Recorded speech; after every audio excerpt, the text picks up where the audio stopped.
Go. We're up and running. That's quick. Normally it's not that quick. Good to see you. Live chat number 66 here on Brooks's Space Corner. 8 o'clock here in London town in the UK. Beaming out across the globe. Hope you're all safe and well wherever you are. Good morning, good afternoon, good evening. Hope you're good. Hope your bass playing's going well. You're very welcome. Live chat number 66 here on the channel. Stacey, I can see you there. First in, well, apart from me, of course. Hope you're all good. Hope everyone is having a good week. It's got very cold here in the UK, hence the t-shirt, top and hoodie. Sporting an Uncle Funk's Disco Inferno hoodie tonight, no less. But I hope you're all safe and well. Hope life is treating you good. So what are we up to this evening? We're obviously not in the workshop, so we're here in the bass room. And thank you to everyone who joined me on Black Friday for the live chat that we did, trying to round up all the bass bargains. I hope some of you managed to get some items. I know a lot of you were looking for very specific things, but hopefully with the affiliate links, that might have helped. I hope you found the list under the in the description box for the various affiliate links. I hope those helped. And if you snaffled a bargain or two, then good on you. And very well done to all those who tried to buy Rotor Sound strings last week. So on the live chat last Tuesday and on the Monday, I pointed out there were Rotor Sound deals on amazon.co.uk. Sadly, they didn't mirror those deals on amazon.com, but there we go. Unfortunately, those deals came to an end on Wednesday night. So if you didn't buy any on Monday, Tuesday or Wednesday, the majority of those string offers were gone by Thursday morning. About 3 or 4 of them stayed on for Friday, but then by the end of Friday, they were gone as well. I checked on Saturday morning, and I think even now, the only one remaining is like the 12% off the Billy Sheehan Rotor Sound set. So fair play those of you who got involved last Monday, Tuesday and Wednesday, and just shows the power of hitting that subscribe button and the notification bell, because anyone that saw the notifications on the Monday when I found out those strings were being sold cheap, you made the most of it. You got the money off, got the discount, the 50% off. So well done to you if you got some of the cheaper Rotor Sound strings. Stacey, I can see messages popping up. You're nailing this matching thing. The yellow on the Dingwall and the Uncle Funk's Disco Inferno hoodie. It wasn't planned that way, but yes, you're quite right. Although the base is more yellow and the hoodie top is sort of yellowy orange, but there we go. It's very warm and it's very nice. I don't think you can even buy these. I think the boss man, the uncle, got these all for the band to wear either on stage or when we're coming off. And it's great. Love it. Hi, Steffi. Good to see you. Hope you're well. So let's think what's been going on. So we did live chat last Monday, an impromptu one. Then we did the plan one last Tuesday, live chat 65. Thank you for all the viewers. Thank you for all the people that watched the live chats after the event. I post up the links on the social media. And every week the live chat gets views after the event. So if you're one of those who tends not to get involved on the Tuesday, but then you watch it afterwards, well, thank you very much. Thanks for checking it out. I hope some of what we chat about you find useful, and I hope some of the advice is particularly resonant for those of you. Evening, cousin. Good to see you. Tom Sage is here. That's my cousin. And yes, we had the 2 live chats last week. Then we did Black Friday, which we were on for 4.5 hours. We were going to do 3 hours. And in the end, there were bargains to be had, but not quite the, what's the word? The torrent that I thought there might be. And I thought companies like Amazon would add things in as lightning deals as the day sort of progressed. Didn't really happen, to be honest. A lot of the deals that were there on the Friday I'd found on the Thursday night. So again, if you got any of the cheap strings, the leads, God, there were picks, pedals. If you manage to get one of the Spectrum filter source audio pedals from GAC in Brighton that were at 169 instead of, actually I think the recommended retail is 259. I realized I paid about 200 I think for mine at the start of the year, but even so at 169 that was a hell of a bargain on that pedal. They'd sold out by Friday evening. I don't have affiliate status with GAC. I don't think they even do affiliate sales, but if you manage to get one of those pedals, fabulous. I'm waiting to see if Graham, one of the regular attendees here on the live chat, turns up. He was after a Sire bass, and we were just trying to work out prices and stuff, and he was going to use the affiliate link. He may well have bought the bass, I don't know. At the moment I know nothing's showing up in my affiliate sales report, but we will see. So then on Saturday I had our Uncle Funk show.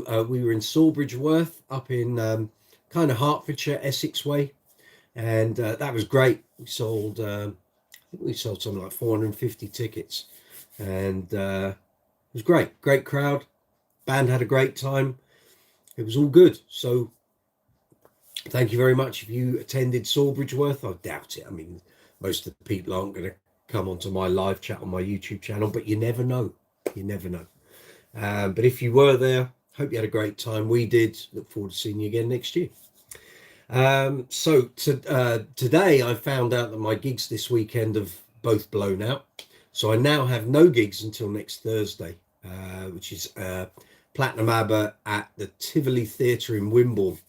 So between now and next week, all I've got is a couple of dog visits to Fitzpatrick referrals for Charlie's hydrotherapy sessions. So it's YouTube all the way. So please, if you're following the channel, hit the subscribe button. Hit the subscribe button. Hit the notification bell. Please give the video a thumbs up. It makes a big difference. But the reason I'm saying all of that is there's going to be a load of new content going up between now and next Thursday. So if you hit the subscribe button, hit the notification bell, you'll know when it's all appearing. So a lot of projects that I've got on a very large piece of A3 paper, which is over there, will now get started over the next couple of days, because I've basically got a clear week that I can start really hammering the videos and getting them out to you. So hopefully there'll be something that will interest you, and we'll see how we go. There's loads of ideas that I've had for sort of series of videos and some one-offs, so I can now actually get started on all that. So keep coming back to the channel and checking it out. So if you've not been here on a live chat before, here on Brooks's Bass Corner, you're very welcome. It's live chat number 66. If you're on the mobile app, the live chat window is directly below. If you're on the desktop version, it's that way. Literally just put your mouse pointer, cursor, whatever you want to call it, in the live chat window, type your question, comment, press send. It will come through here on my live chat window and I'll respond. At the bottom of the live chat window, you'll see an emoji icon. Please feel free to give that an absolute pummeling. You'll also see a dollar symbol. It's called Super Chat. Allows you to make a financial contribution to the channel, should you wish to do so. Underneath the video, you'll see a row of icons. There's a thumbs up and a thumbs down. Would really appreciate the thumbs up. Thank you for the 5 thumbs ups that we've got already. That's very much appreciated.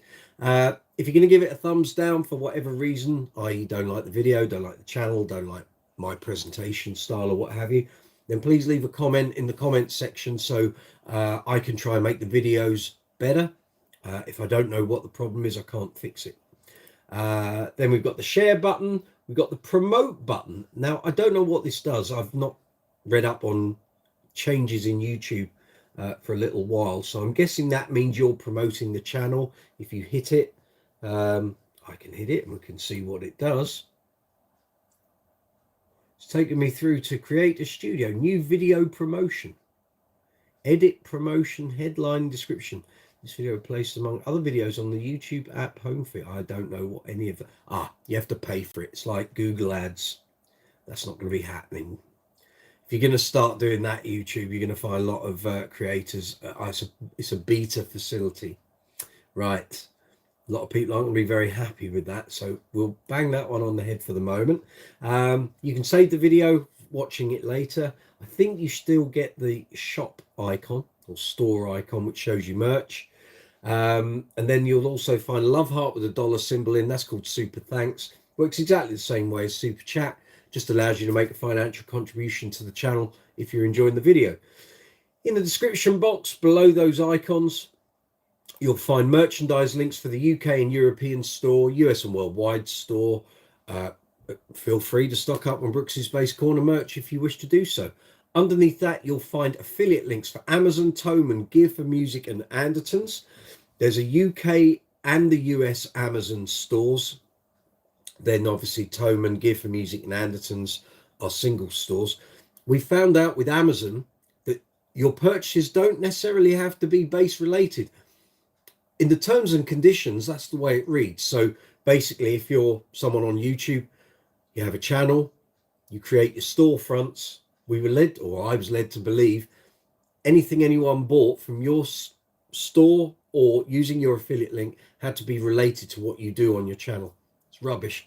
Gone into my affiliate sales reports and people are buying DVDs, garden furniture, bath stuff, shower cleaning stuff, clothes, makeup, cosmetics, and it's all filtering down to my affiliate. So basically, guys, if you are thinking about buying anything, whether it's for Christmas or through the rest of the year, if you're going to use Amazon, whether it's .com in the US or .co.uk or any of the European or worldwide versions of Amazon, please feel free to use the affiliate channel links in any of the videos here on the channel, because basically it will help the channel survive. That's along with the super chat, the super thanks, the merch. I didn't know it didn't have to be bass related. I was under the impression that's part of the terms and conditions. It's not. You can buy anything. You can buy food on Amazon. It comes through via Morrison's supermarket here in the UK. The channel will receive a commission if you use the link. Who knew? Who knew? I certainly didn't. They didn't tell me.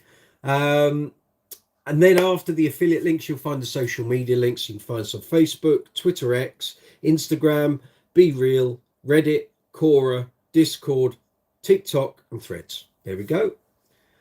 So let's see who we've got on this evening. So Stacey, we know, is here. Steffi, Tom Sage. Tom Sage. Never heard back about the cleaning kits. No, it's a shame.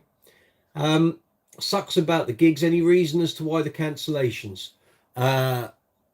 Assorted reasons, because they were for two different bands.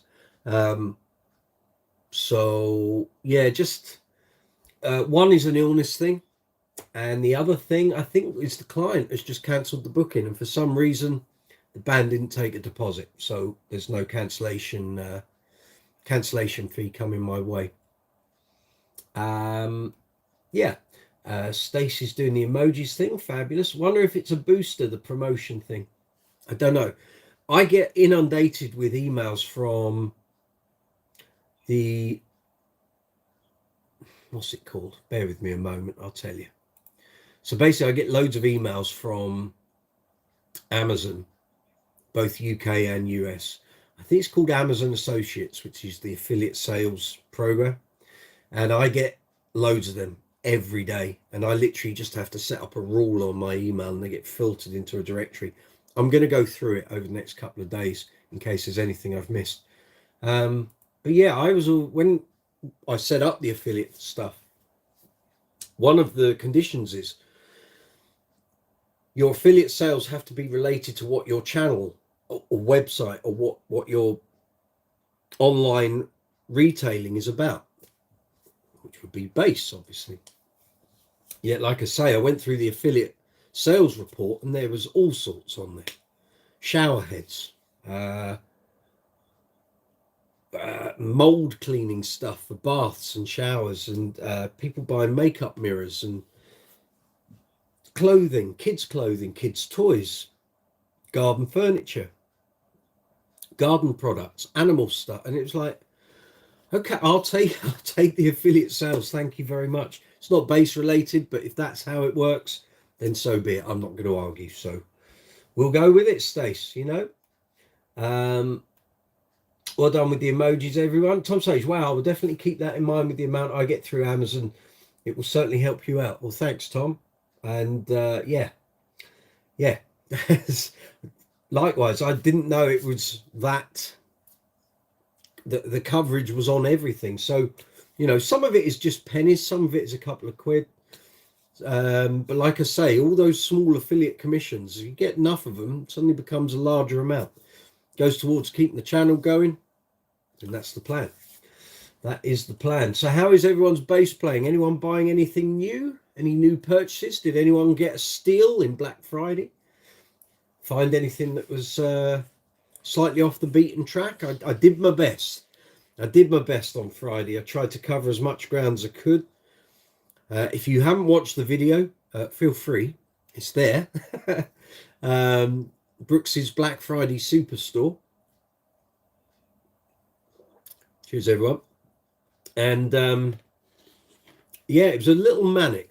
The first hour and a half to 2 hours was a little manic. I felt like I didn't stop talking. But as I say, we rattled through quite a lot. And if I have a quick look at what was in that description box, so if you didn't come along on Friday, and I know for UK people it was during the work day and it would have been very difficult for you to get involved. There were two things there for I think Soulstar 89, wasn't it? He was after a Nux pedal and a Laney Digbeth pedal. Then we had some Rotosound deals on strings, the Ultra Mag strings, Didarios, loads of deals on Didarios. They weren't hugely discounted. They'd done that a couple of weeks earlier at the start of November, end of October, start of November. But there was still some there to be had. There was Ernie Ball instrument cable. There was one set of DR strings that had a reduction, which were the pink 4000 neon strings. Again, another Ernie Ball cable, Fender cable, the Jim Dunlop guitar tech kits. There were two of those. The Baroque fret erasers, set 3, set 5. Boiled linseed oil, if you want to condition and lubricate like rosewood fingerboards, hardwood fingerboards. Then some more D'Addario cables. There was a D'Addario tuner, some more Rotosound strings, the Sonic 8 octave pedal, and actually the whole Sonic 8 range was slightly discounted. That discount was still active yesterday, but you had to be a Prime customer to get it. And let's see what else. Then we're moving over onto Amazon in the US. Give me a moment. There was the Boss Wazercraft distortion pedal, rock board effect pedal board. There was the Dark Glass Microtubes X Ultra pedal, Boss Katana 1x12" bass combo.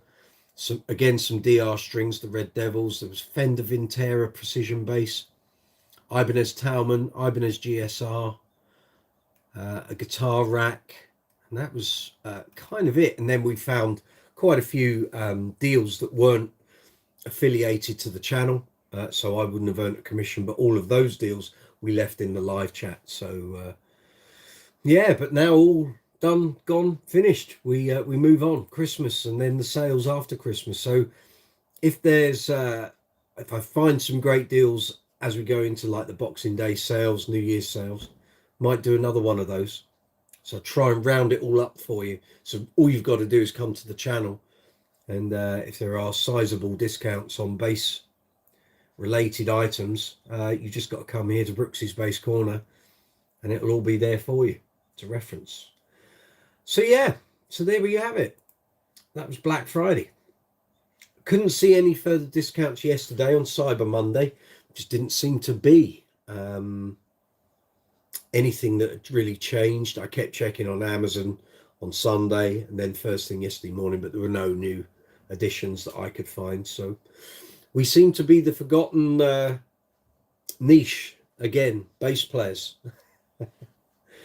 They don't do all the big deals for us, sadly, but there we go, not to worry. So what's coming up here on the channel? So tomorrow we'll have next installment of the Bass String Experiment series. There's about 5 videos left to go So I will try and rattle through those in the next week. Probably in the next 10 days to 2 weeks, all of that will be complete. There's going to be some new shorts content. So you'll find that here on YouTube Shorts. You'll find it on TikTok, Instagram Reels, maybe Threads. I think I post everything up. Maybe on Twitter. That's probably the lot. And then there's a couple of interviews I'd like to get up. There was one that I was going to hold on to until, what's today, 28th, till the 30th, which would have been the 10-year anniversary of me doing that interview. I'm going to hold on to it until next year, because then it will be the 10th anniversary of that gentleman passing away. So rather than me put it up based on an anniversary that relates to me, better to put it up on an anniversary that relates to him and his fans and his followers. So hopefully that video will gain some traction if I do it in 12 months time. So when there will be various media posts about it being the 10th anniversary. So we'll just hold on to that for now, I think. Tom, some places have sacked off doing deals for Black Friday. Don't I know it? I know our company didn't bother this year. Yep, I noticed that. Pretty much, it seemed like a bit of an afterthought. But having said that, there were deals, and there were deals in the days leading up to it. So again, whenever I'm made aware of, you know, decent deals for bass players, I'll either do a live chat, whether it's an impromptu one, or I'll do content here on the channel, or I'll post up on the social media platforms, because I'm just that sort of guy. So we'll see. We will see. So after today, we've got, I think three more live chats, which is 67, 68, 69. Then we're going to take a rest. So the last one's the 19th of December, just before Christmas. Going to take a bit of a break, because we've been going since first week in September. So what we'll do, I was going to come back sort of mid-January. I think we're going to just give January a rest, which is also going to allow me to really sort of go for it with the videos and the video content here on the channel. So what we'll do after the 19th of December, and take a break, come back in February. Then we'll do February, March, April, May, take a summer break again like we did this year. So we won't do anything June, July, August, or maybe one a month like we did this summer. And then we'll come back in September. So I'm not burning you guys out, not burning myself out. And it will hopefully try and keep the live chat thing fresh. And I'm going to try and get some more bass names to come on and do duo live chats, like we did with Neil Fairclough, where you have both of us on screen, and it will allow you guys to fire questions at them as well. But it takes time. Trying to get, I don't mean celebrities, but name bass players to commit to going on a live chat, that's hard enough. Trying to get them to commit with their diaries is another challenge. A lot of them are so busy that trying to get them pinned down for an evening when they may be out, you don't know where in the world they are, it's really tricky. And I've had quite a few bass players, name bass players, say, yeah, we're doing it. You chase them up a week before. Oh no, I can't do it now. No, I've got a gig, can't do it. And so rather than me advertise the fact that we're going to do it, I have to get them to commit. So we'll see, but it's going to take some time. But if I can, you know, we get Christmas out the way, probably during the early part of the year and through early part of spring, people's diaries aren't so full on. So we'll see what we do. Hello, Mum. Mum's watching, listening. Evening all. Good to see you on. So yeah, so that's what we're going to do.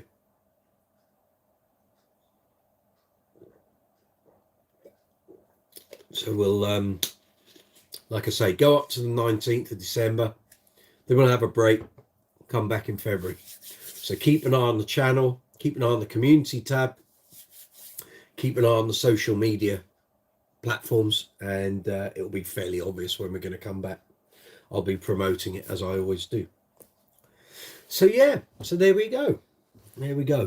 So hopefully, if over the next week, while there isn't a plethora of gigging work, like I say, bass string videos, get those done, get those sorted out. Shorts videos, probably be 60-minute bass reviews, and I'm probably going to do some more.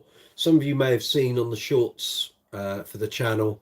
I did a small series, not really a series, but a collection of videos called 3 Great Things. That came out of an idea to do videos called 5 Great Things, but in 60 seconds, it's very difficult to do that. So I sort of cut it down to 3. I only did 4 of them. One was on the Dingwall, the MG2. One was on Betsy. One was on the Kubicki Factor, and the other one was on the Aria SB1000. Those videos did okay when I launched them, and that was over a year ago. That was last October 2022. Well, a couple of those videos have really taken off lately, and their viewing figures have kind of sort of rocketed. So I'm going to do some more of those, and if I have time, I will start trying to piece together the 5 Great Things version. Stick a few out there, see how they do. That's all you can do here on YouTube. Put things out and see what works. You can never guarantee a particular video, a particular topic or format is going to fly. One of the popular videos here on the channel was the review of the Yamaha BB235 5-string. That's like my 3rd or 4th most popular video. When I did a demo of that video, it sunk without trace.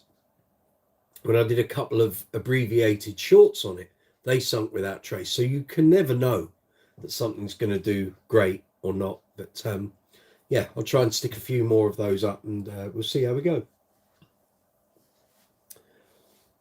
And then obviously, keep saying it, got to get some bass reviews, some new bass demos, pedal reviews.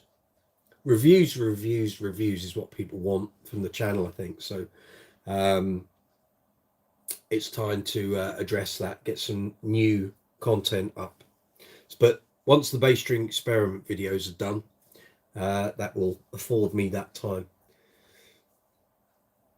But yeah, so if you've got any questions about bass guitars, bass amps, bass combos, bass speakers, effects pedals, gig bags, strings, accessories, cleaning materials, anything you've seen here on the channel, anything you'd like to ask, if we can offer any advice, help you out, let me know. I'm not folding my arms because I'm grumpy. I'm not. It's just a little cold, and even with the heating on, it's a little cold outside here in the UK. So, but I'm warming up. I'm getting toastified, so it's all good. But yeah, if you got any questions about bass playing, maybe you're trying to put a pedal board together, if your bass isn't working, got too much buzz on the neck, if your amp's not playing properly, doesn't sound right, something buzzing, something making a noise out of the speaker, let us know. If I can't help you, someone here on the channel will. One of the regular fine bass players we have here on the Brooks's Bass Corner live chat. So this is live chat 66. We're racking them up, getting through them. So this time last year we were on about live chat 26 or 27. So yeah, we've done quite a few this year. So thank you very much everyone for attending, getting involved, asking questions, doing the chat, buying the merch, you know, all the super thanks, super chat payments, all the thumbs ups, all the comments on the videos, watching the videos. I appreciate it. It makes a big, it's a big deal. So yeah, I'm just going to refresh the screen here in front of me. We've got 13 people online at the moment. Very welcome. Good to see you. Get involved in the chat. Thank you for the likes, but make sure you hit the subscribe button, hit the notification bell. Those are most important. Give the video a thumbs up. Get involved in the live chat. If you don't want to discuss anything, just hit some emojis. It's all valuable stuff to the algorithm. As I said, in the description box, you'll find links for merchandise and affiliate sales links, and you'll find the links for the social media platforms as well. So yeah, so bass wise, what news have I got? Well, we've got NAMM coming up in January, so there's going to be loads of new gear appearing over the next month or two. A lot of manufacturers are keeping hold of stuff they're going to launch at NAMM because it's the first proper sort of winter NAMM since 2020, just before COVID struck, puts all in lockdown. So, you know, the big manufacturers are sort of keeping everything ready for that big push this year. There was a NAMM in the spring of this year, around about April time. And there's a big, I don't know if it's a concern, it probably is a concern, okay, that NAMM might be past its prime, put it that way. And from what I've heard from a few retailers, manufacturers, is that there's a lot of unsold stands, a lot of people attending, a lot of exhibitors attending, but they're not buying stands to exhibit on. They're either sharing stands with other exhibitors and paying towards the cost, or they're just there to say hello. They're not exhibiting new equipment. So that'll be interesting to see how that pans out. Harry Poppins, good to see you. Hey. Hi. Do status headless basses have a different sound from their headed counterparts? Yes, but that's to do with string, what is called the string speaking length, as opposed to scale length. So you're looking at the points where the string is anchored. So with a headed bass, obviously it's going into the bridge, comes out, over the neck, over the nut, onto a machine head or a tuner. That's a longer speaking length than you would have on a headless bass. So there is a slight sound difference. I can't do you a demo because I'm not plugged into any amps or anything at the moment. But in terms of status basses, their active circuitry is extremely powerful. Their EQ, it covers a wide range of frequencies. Chances are the sound difference that you might hear if you compared a headless to a headed would be compensated for by the volume output and the EQ sculpting. So I don't think you would hear too much of a difference, but it's really based down to the physical mechanics of the speaking length of the string. James Howard, have you reviewed a Status King bass? Didn't review it, but I do have access to one, and I have played a few in shops, but I am a big Status fan. Anyone that knows me, follows the channel, will know I have several. I've had mine since 2009, okay, and there's still a lot of people who have never heard one. Well, if they go on YouTube or any level 42 related website, they're going to be able to hear them because Mark used them for best part of 20 years. Well, I say that, no, we'll rephrase that. 2001 through to 2017, because then he moved over to T basses. I haven't done a review of a King bass, but there will be one and a demo coming up probably within the next month or two. So just keep checking back on the channel, James, and there will be. The thing is with King basses, there are quite a lot of iterations, changes. So you've got the King bass Mark 1, King bass Mark 2, you've got the Paramatrix, you've got all the different finishes. You've then got the prototypes, of which there were quite a few, and they all sound slightly different. So you got the originals, you got the standards, the artist, the princess, the black beauties. You've got the graphite wrap one. You've got the Swarovski one, but that was a one-off. That was Mark having the bass and then taking it to Swarovski. Then you start going into the Paramatrixes. You got the Mark II, which had a couple of different timber finishes. Paramatrix, and then it kind of ran out of steam, although he then started having mirror tops and flip colors and all of that. But yeah, a lot of people never heard one. If they follow Mark King, they're going to have heard it. But I mean, the funniest thing, I say funny, it wasn't funny, but it was out of place, was I went to see an Eagles tribute once, probably about 10 years ago.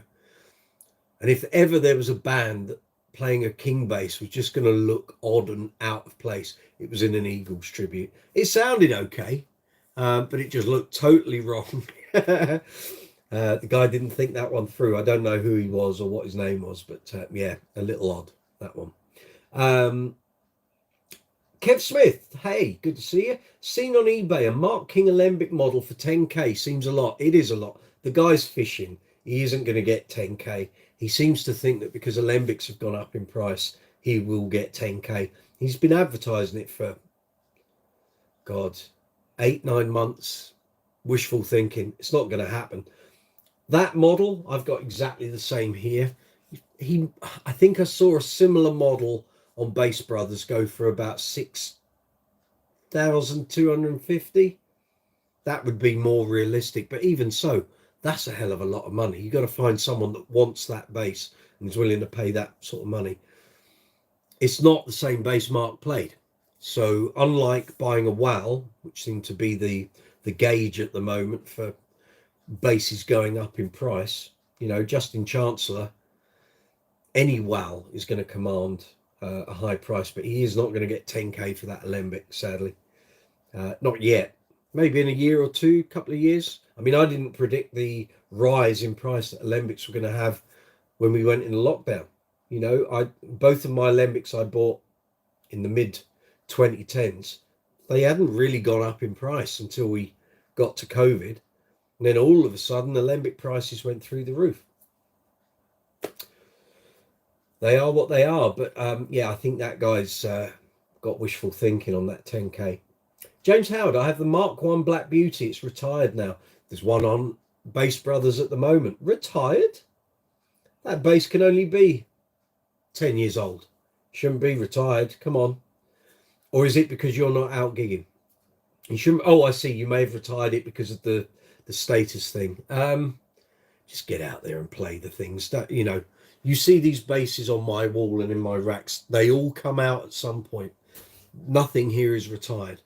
And a few of them probably are now very collectible, but they will still get used if I need to use them. Harry Poppings played the Mark II King bass. That was an incredible machine. Well, that had the single coils. And I think the circuit got tailored a bit as well to compensate for that, but that was one of the best bass tones Mark had in a long while, and it showed you the difference between the single coils and the humbuckers that are on the King bass generally. See, Mark had one of the original T-bass, no, not one of the original, I've got the original, but he had a Seafoam green one, which would have been from 96, and I think he liked the sound of that. And so Mark said, well, Rob said we can put that style of pickup. And who knows if he changed them, the wiring or anything. But clearly there was something about the T-bass that Mark liked. So that would be the correlation with that then going in the Mark II. And then the 30th anniversary model, etc., etc. And then comes around to using a T-bass again with a graphite neck. And that helped to sell a few of those. Stacey saying hello to my mum. Very good. So yeah, keep the status and Alembic questions coming if I can help in any way. If anyone's looking at buying second-hand models or even commissioning a new Alembic, well, good luck with that. That's going to need a few pounds in your pocket.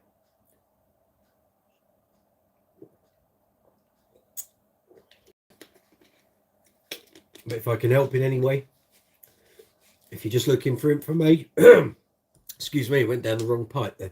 If you're looking for information, looking for advice, or just looking for some experience, if I can, you know, if you're looking at a particular bass and I've used one or I've got one, if I've used it on gigs, more than happy to help out.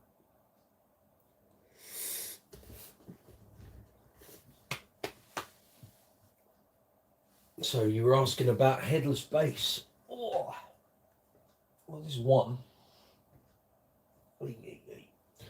So if you want to check this out, there's a, oh God, what have I got? A demo of this on the channel, not a review yet, but there will be. It's a Series 2000 status. This one dates back to 1990, 1991. This used to belong to Stuart Clayton. So if you're a bass player here in the UK or even in the US, you may well be aware of Stuart. He was one of my writing partners at Bass Guitar Magazine and Bass Player. Got a fine channel, does all the books, Bassline Publishing, lots of Mark King stuff. So this used to be his. This was the bass he used when he was writing the first wave of the Mark King level 42 but can't get my teeth in today. The Mark King level 42 books, all of which I have there in on my shelf. But this was the bass he used when he was writing it all out, transcribing it all. And for a good long while, I used this on gigs, probably for about a year and a half. This was my main gig in bass. James Howard, I do need to get it back out as it's the easiest bass I own. But I'm enjoying my Ibanez basses. That's fair play. One of which is now quite rare, I believe. What have you got? Speak forth. I need a strap for this. Let me get a strap.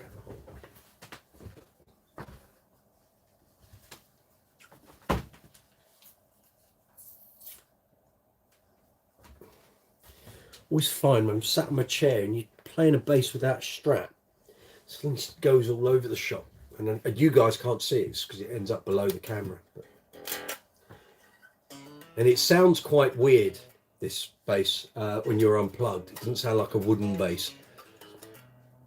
It's graphite wrap, I think, with a wooden core. I think this one's wooden because it's reasonably heavy. I don't think it's a foam core, which some of them had as time progressed. You've got a black Luthite 7, is that a 7100 or a 710C? Let me just put in a load of gibberish. 710C, right, let's have a look. I don't know what that is, so black Luthite 710C.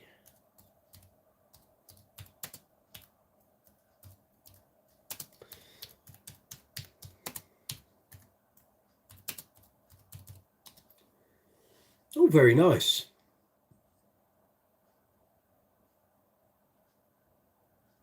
I think. Am I looking at the right? Here we go. Andy Lakin on Bass Chat had one. Ah, yes, those. So that would use the same pickup system as the ATKs, which I have one here. Love the sounds on my ATK. Yeah, Ergodyne series. Yeah, that's the fella. They were very popular when they came out at the sort of start of the 2010s because they were different. They were something new. Not sure I like the shape of the extended upper horn, but each to their own, eh? But that pickup's a killer. It's a triple coil pickup. And if the circuit is anything like the one in my ATK, and it might be, it would be monstrous. Is that a 3-band EQ or 2 on there? Might be a 2. Then is that a switch for the coil selector? I'm guessing. The ATK is a 3-band EQ, and because it's got the 2 pickups and extra jazz nearer the neck, it's got some great tones. I can highly recommend an ATK to anyone looking for a cheap Ibanez. The ATKs come up quite often.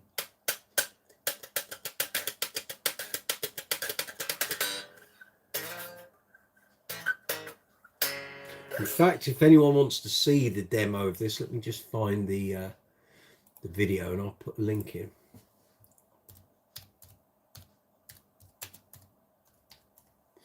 Ah, there it is.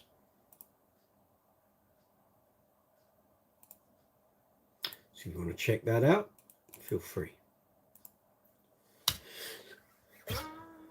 That was one of the lockdown demos, that this one. The Ergodyne 2-band, yeah, okay. Well, it still sound great. I've never played a bad Ibanez, ever. So, if that's what's boiling your egg, go for it.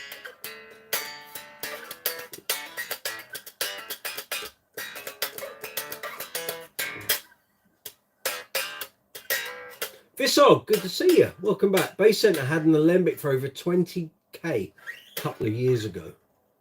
What was so special about that? Although, to be fair, that could be any alembic. Is that Bass Centre in America or Bass Centre here in the UK? James Howard, I was looking for a 5-string version, but no luck. Just frequent the Ibanez chat forums, I guess.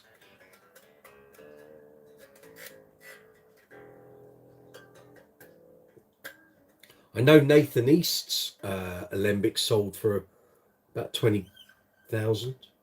There's a guy here in the UK called Alex that owns it. Hope he's playing it, not leaving it in a case.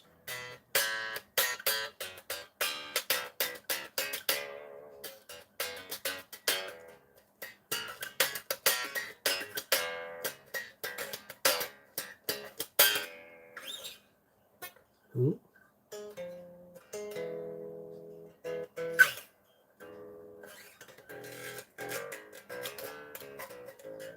It's funny with headless basses, I see people bang on, and I've seen it for years and years and years and years. Going back to when I first started. Can't play headless, oh, it's got to have a headstock. Oh. Then you get people who play headless going, oh, I can't play a bass with a headstock. Oh, God, no. Rubbish, just play the bass. Just play it. Doesn't matter whether it's got a headless, whether it's got a headstock or not. Just play the thing, okay? James Howe, first alembic I ever played was in the Bass Centre Wapping many years ago. Likewise, sir. Likewise. And I missed out on, not in the Bass Centre, but at Rock Bottom Music in Croydon, in South London, back in 1993. There was a guy called Frank here in, I think he lived down sort of southeast London, going into Kent. I think his name was Frank Black. I could be wrong. And he had, he ordered up a complete carbon copy of Mark King's medium scale Cocobolo alembic, then got it and realized he couldn't play it. It was too big, just couldn't get on with it. Part exchanged it for a red Kubicki Factor, and really I should have bought that alembic, but I was a poor student at the time, and although I probably could have just about scraped the money together, I didn't buy it. Wish I had. It was a Series 2 Cocobolo, and it was going for 2,850 quid, which back in 1993 was a fair chunk of money, you know. But yeah, could have done with that. Having said that, I'm not entirely sure it would have been particularly suitable for a lot of the gigs I did in the early part of my career, but that's by the by. Series 2 medium scale alembic does not come up very often, and so I wish I'd bought that. But yeah, the Bass Centre was the UK distributor. I think maybe even Europe at that time as well, for alembic for a good long while. So if you wanted to try some, that was the place to go. And I can remember they had like a couple of Norman Watroy's alembics in there, all hanging up. They had like alembic corner, and they kept moving everything around the Bass Centre. So you go in there one time, the till would be in one place, and you'd see the Warwick stuff and the Wells and Status and alembic, and you go in there another time, it had all been moved around, like someone had gone in there and shaken the shop up, and the till was over in the far corner, and the alembic corner was above you as you went in the door. It was just crazy. But they had definitely a specific sort of rack that had alembics on, hanging from the wall. Very impressive.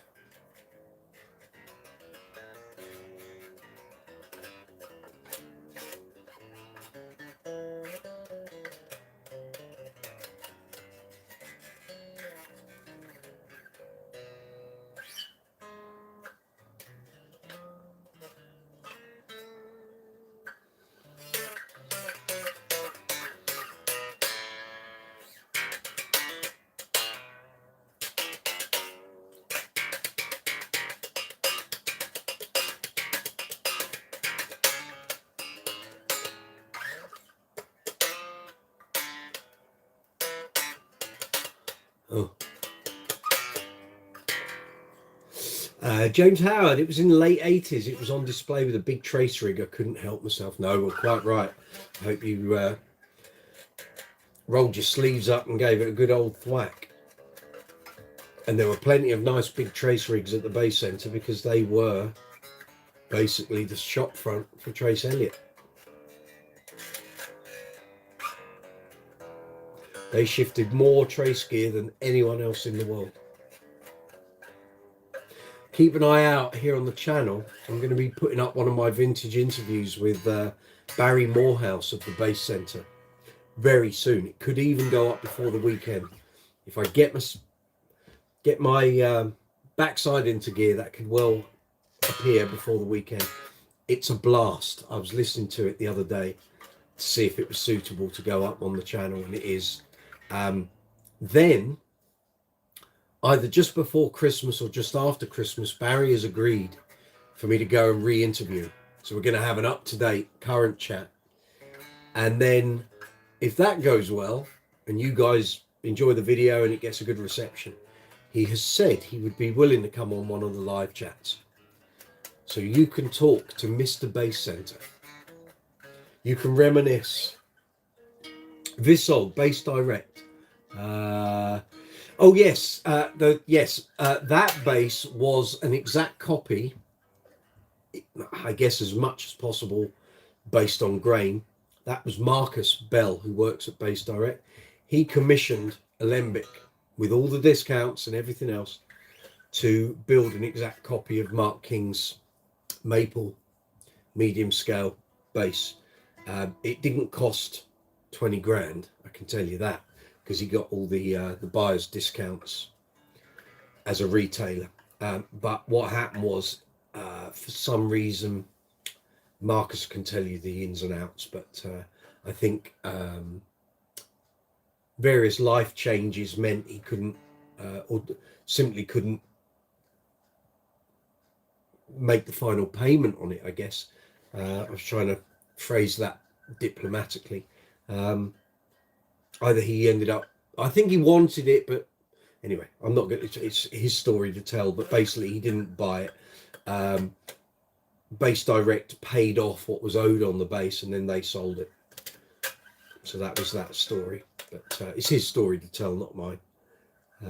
But I remember when he was trying to put it all together, because I actually approached Mark King to see if he would be willing to sell his one, and he went, no, not selling his Alembics. Trevor Buchanan, good to see you. Thanks for joining in. Good to see you. Hi, have you ever played a Fender Zone? Yes. And I've got a Fender Precision Light from 1990 here. Not the same bass, but very similar. Similar in styling anyway.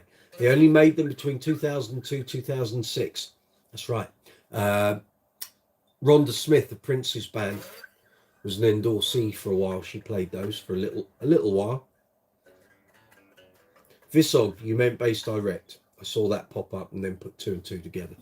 So yeah, that was the 20 grand Alembic. It was the bass that Marcus commissioned, basically. James Howard, I nearly broke my Astrovan as I bought my trace rig that weekend, but I've never got over leaving that bass there. Yeah, these things, they do stay with you.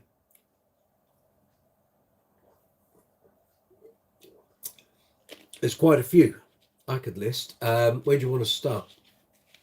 Well, when I used to go to the Bass Centre in my early playing days, so we're talking like 88, 89, if you got there early on a Saturday morning, just as they were opening, you could literally sit in that shop for a good half an hour to an hour with no one around, and you could try everything. I did it many times because at that point I didn't live in London. So what would happen is if my dad was working weekends in the city, I'd come up with him on the Saturday and he'd drop me off like at 8:30, 9 o'clock in the morning. I'd get the tube over to the Bass Centre and stay there for a couple of hours and just try stuff without worrying that I wasn't a great player or anything. Just try the gear, get an ear for the tones, what the gear did, what happens if I do this, what happens if I do that. It was great. Can't really do that. There aren't many places you can do that now. But yeah, basically, well, there would have been quite a few around that time that I wish I'd bought. There's the White JD Series 2 that I could have bought on my 18th birthday and I didn't. There's the 5-string Warwick Thumb that went for £900 at Gig Sounds in Streatham. Streatham Tooting. That would have been late 1990. Should have bought that. There was a Blues on Legacy, although I'm not sure it was called a Legacy back then. It might have been very similar to Dick Nolan's bass from It Bites, and they had one there back in 1997, and I went in there one day and played it, and I couldn't put it down. I thought I really should buy this. It's about £700, £750, and I thought, how hard would it be to sell a Zon on? I was kind of future-proofing myself. I went back, played it again about a week later, and I couldn't make my mind up. While I was there, it had been commissioned by, I think, Top of the Pops or something, for Faith No More, so Billy Gould, to play it. And it went on tour with them, apparently, and came back all dented and bashed. And when it came back to the store, I think someone at the Bass Centre asked me, do you want this? And I went, no. It was absolutely, well, not mashed, but it had dings and bangs all over it. I was like, no, I'm not having it now. So there was that. There was the Alembic that I mentioned. That was 93. There was a White Status Series 2, which could be the one that the guy with a European sounding name on the Facebook status group, that could be that bass. But there was a White Series 2000 in there around about 2000, 2001. Wish I'd bought that. I'm trying to think. There were loads of basses. I never really went for the vintage stuff, to be honest, and I still don't. I'm never totally convinced you can trust who you're buying it from and whether stuff has been fixed or not. And it would be so soul destroying if you spent a lot of money on a vintage instrument to then find out it's not what you think it is, or it's not as verified as you think it was. So I tend not to get involved in that, to be honest. There've been a lot of near misses on eBay, that's for sure. A couple of near misses on Bass Chat as well, basses that I could have ended up buying. But generally, I've had a good run. I think I've got some great stuff here. Vissog, yes, Mr. Pink, that was.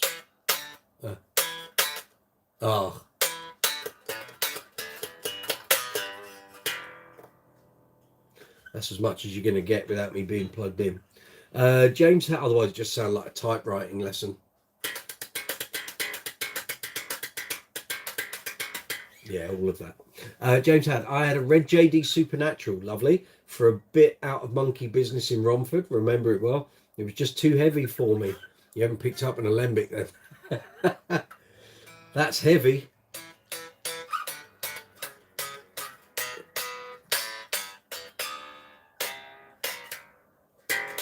Yeah. Oh.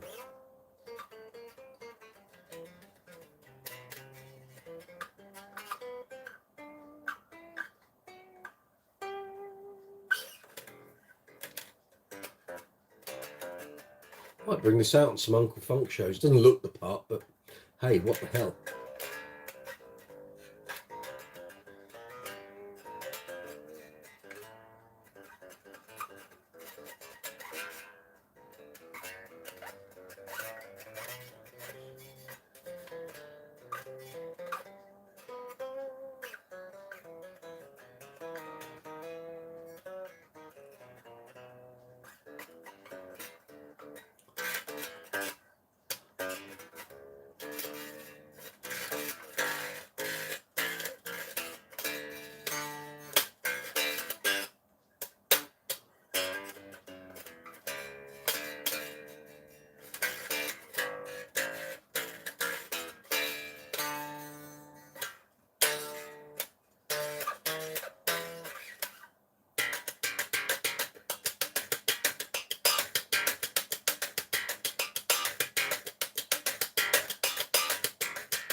Oh, saw a message pop up there. James Howard, sitting here now with my king bass playing a Little Chic.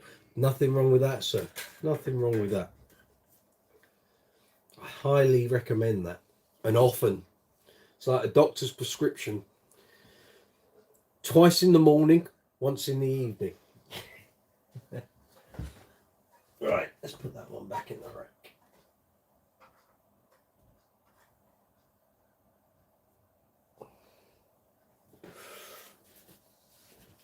Yeah.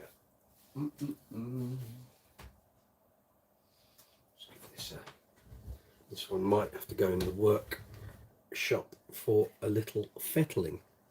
But I haven't got another Queen gig until Boxing Day, so. Visog, I thought Dick had us on. Yes, that's what we were talking about.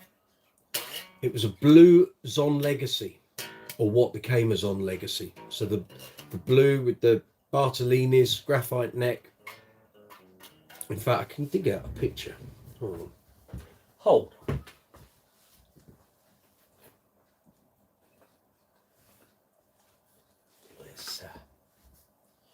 There'll be a picture in here, I bet. There it is. That, I think that's a Zon Legacy. It is a Zon Legacy. Exactly the same bass as that. And outstanding it is, or was. Again, 750 quid, which back in 97 wasn't cheap. You know, you wouldn't say, oh, it was a giveaway. But a really great bass. Just sounded amazing. Wish I bought it.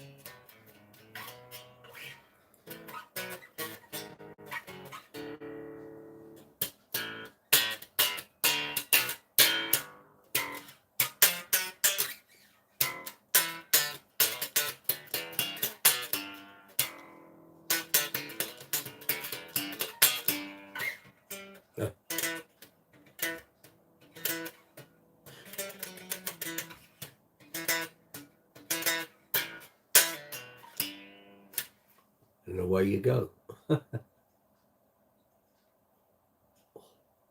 Sorry, I just had a bit of dust in my eye. Here we are.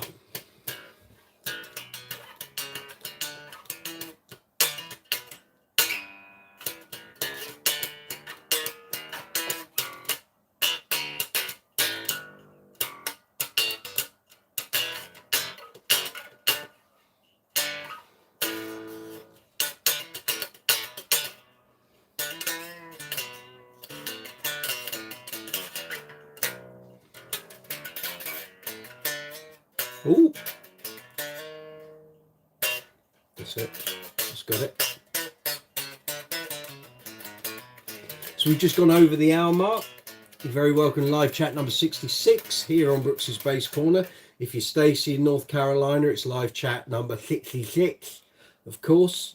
And yes, please feel free to hit the subscribe button, hit the notification bell. Please give the video a thumbs up. It makes a big difference to the algorithm.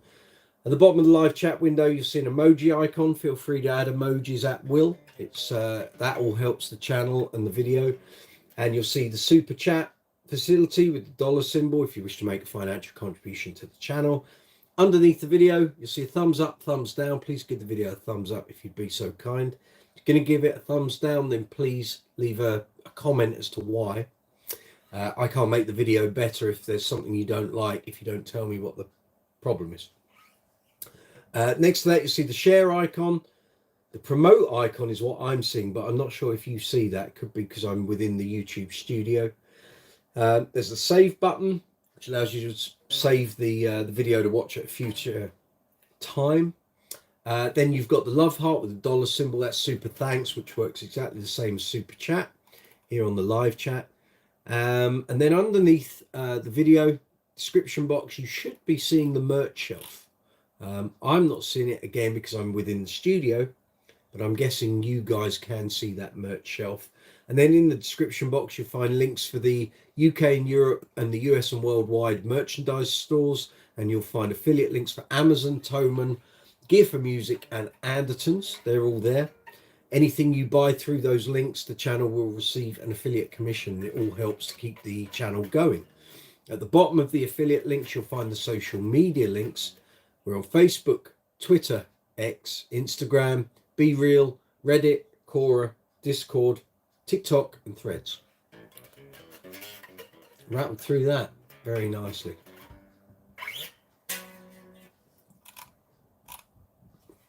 So this here is a Fender FSR 70s Precision. Lovely bit of ash there. Nice taut plate. Maple neck, maple fingerboard, black binding. Out of Mexico, but plays great. Sounds amazing. Totally different to my other Fender Precisions that I've got here. Very gnarly. Probably from the ash and the way the pickup is wound.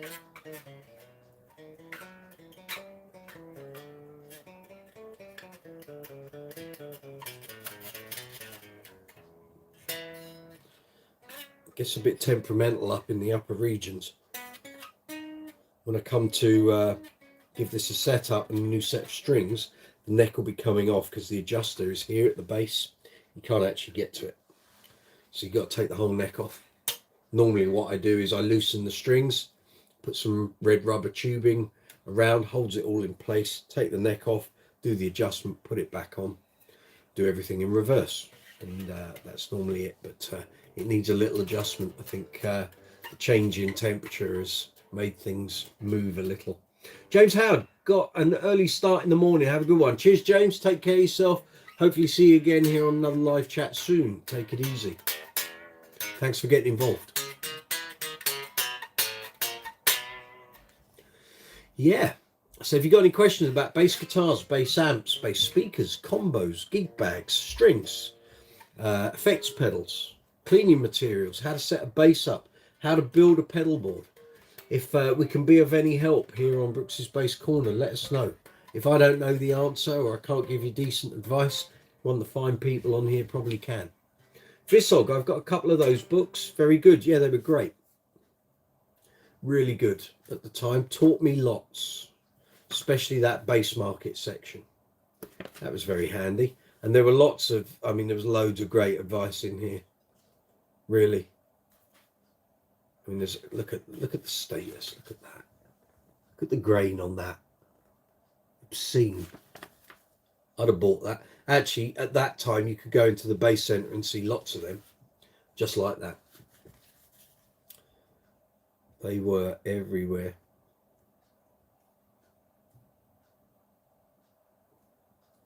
Yeah. Good, very handy book. I think I've probably read that cover to cover about 1,000 times.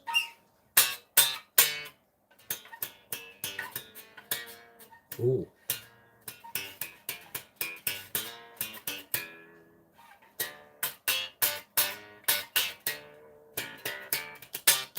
Harry Poppins, does anyone know, is Bass Brothers part of Bass Direct? It's not part of Bass Direct. It is owned and run by Will Ganner, and I think he might have a business partner within it. I don't know who that is, so I couldn't say if it's part of Bass Brothers in that respect. But Will used to work at Bass Direct and was setting that up kind of during lockdown, I think. But it was lockdown was a funny time because you couldn't judge if people were buying stuff or they weren't, or anyway. Will used to work for Bass Direct, and then once Bass Brothers became a thing, he moved over into that, so it's his own business. More than that, I don't know. Is Mark part of Bass Direct? Part of Bass Brothers? I don't know.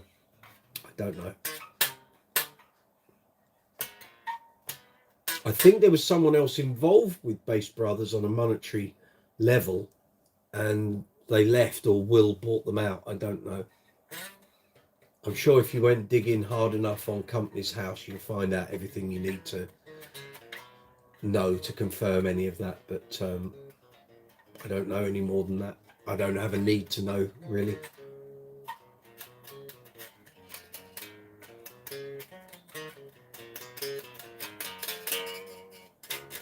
And Will sold me my lovely Warwick Bootsy space bass a couple of weeks ago. Well, actually a couple of months ago now. It's October.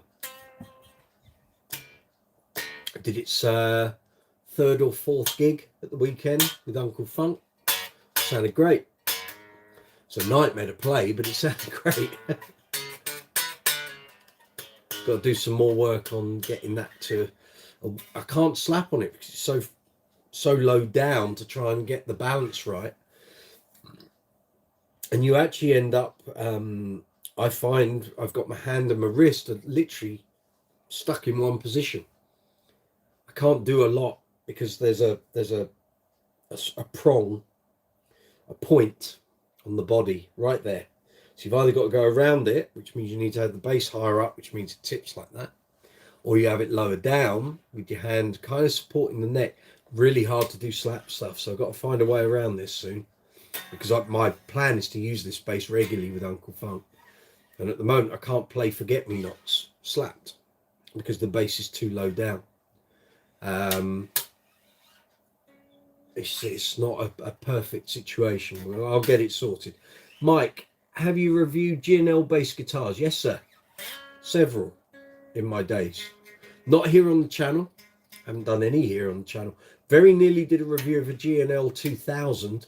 I had it here, and Bass Direct called it back while we were in lockdown. It's one of the first basses I borrowed from them to do reviews and demos here on the channel.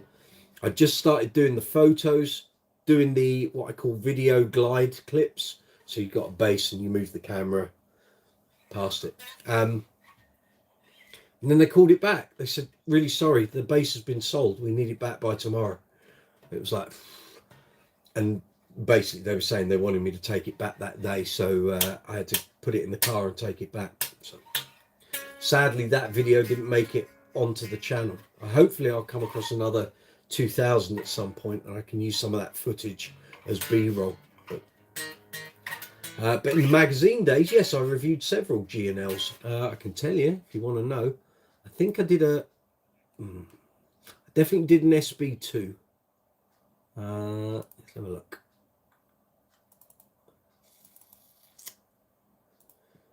Okay, I did a G&L ASAT, which was the one at the gallery, and I think it's still there.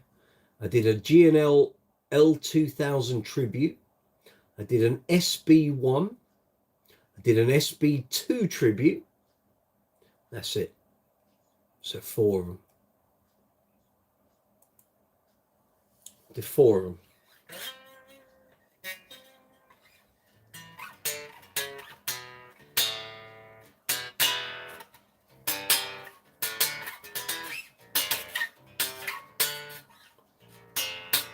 Ooh.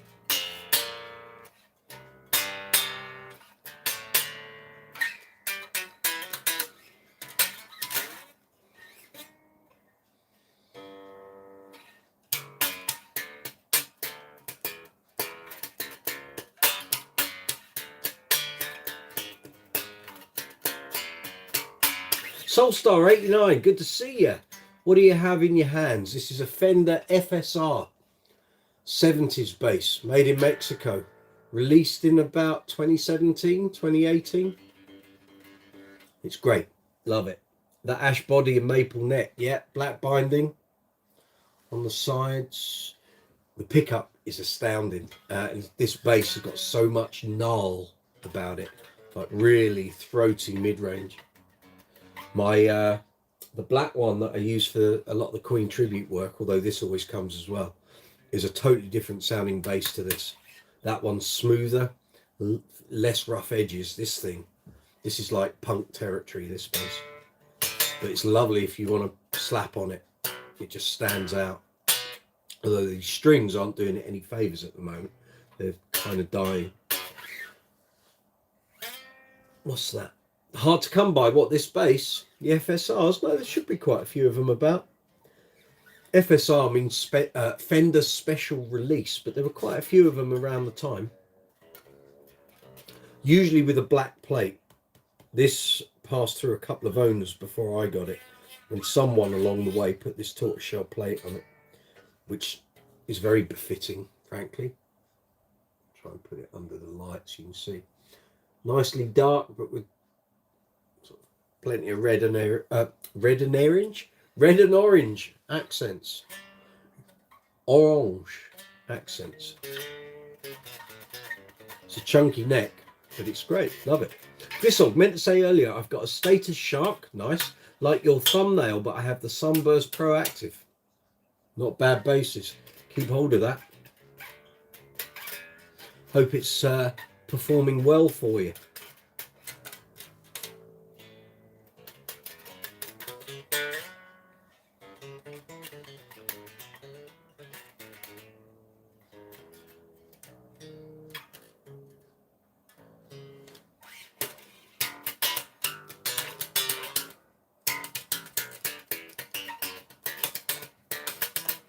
Soulstar. I tried to search for one before. I picked up Yamaha Pulsar 400. Yeah, nice bass. Basically the same as yours, but a Japanese 70s model. Nothing wrong with that. That'll sound lovely.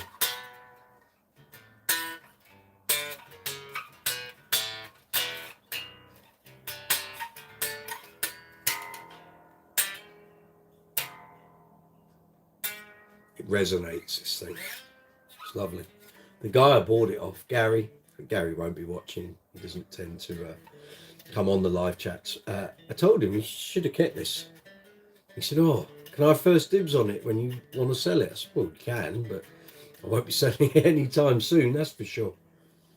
It's a cracker. Shouldn't have let this one go, Gaz. It's a belter.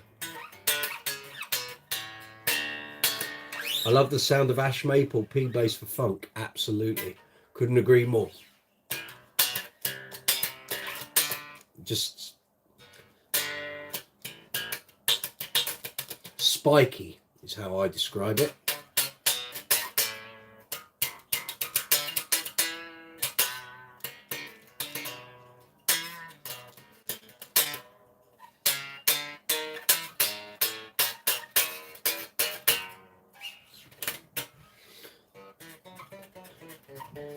The thing is, you play this for a while and then I pick up the other one that I do the Queen tribute with, and it's like, that's like a comfy pair of slippers after you've been playing it.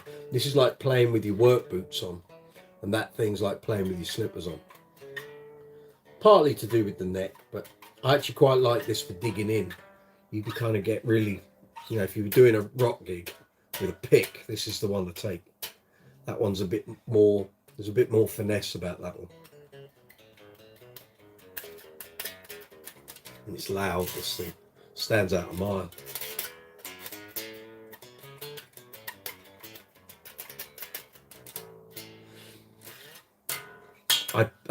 Pickups of the Fender Original 62. Yeah, possibly. Well, no, on this it should be a 70s P pickup. Should be a 70s P pickup. That's the whole point. It's a 70s recreation, apparently.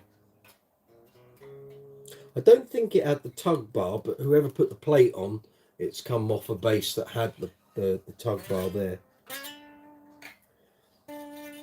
Never a preference for me. I'd never use it, so I can play with my thumb. I don't need a piece of plastic to bolt my fingers onto.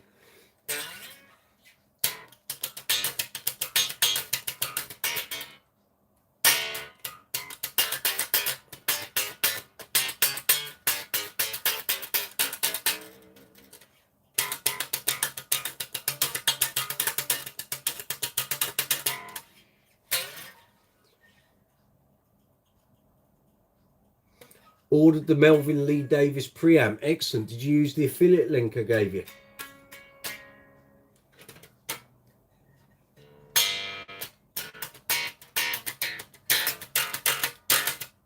Explain to me, who is Melvin Lee Davis? I know I could Google it, but you're clearly a fan of the guy, so tell me more. Who is he? Who does he play for?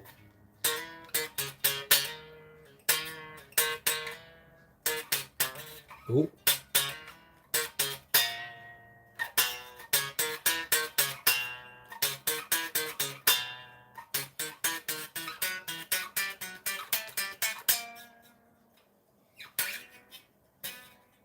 You did. Did you? Oh, you used the affiliate link. Very good.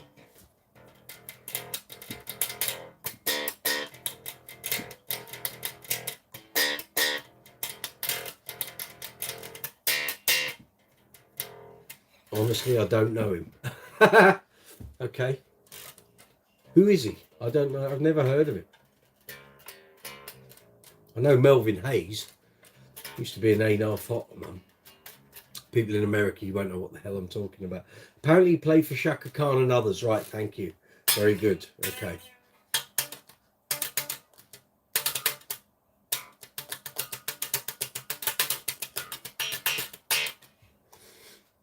Just while we're here, let's quickly check in on the football. Man City are losing to Leipzig at the moment, and Newcastle are 1-0 up against PSG in PSG's back garden, no less. Very good. Keep going, Geordies. You just like the sound of the pedal. That's fine.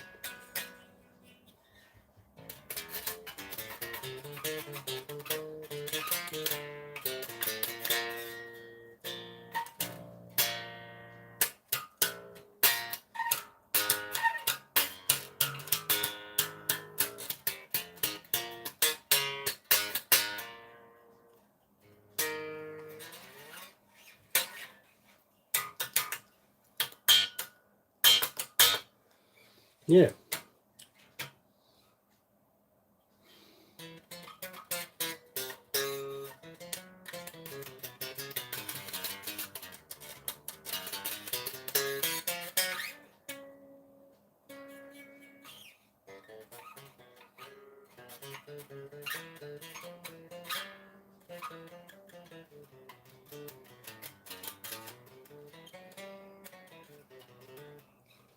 City are losing 2-1 to Leipzig at home.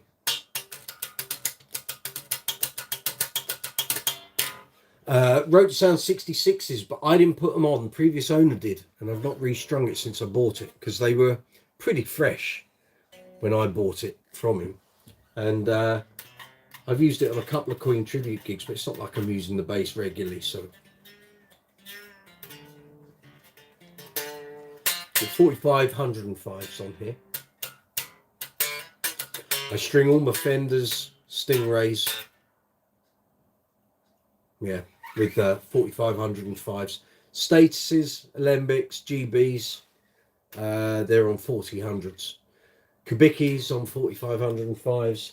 Spectre is on a hybrid set, so a heavier top and a lighter bottom.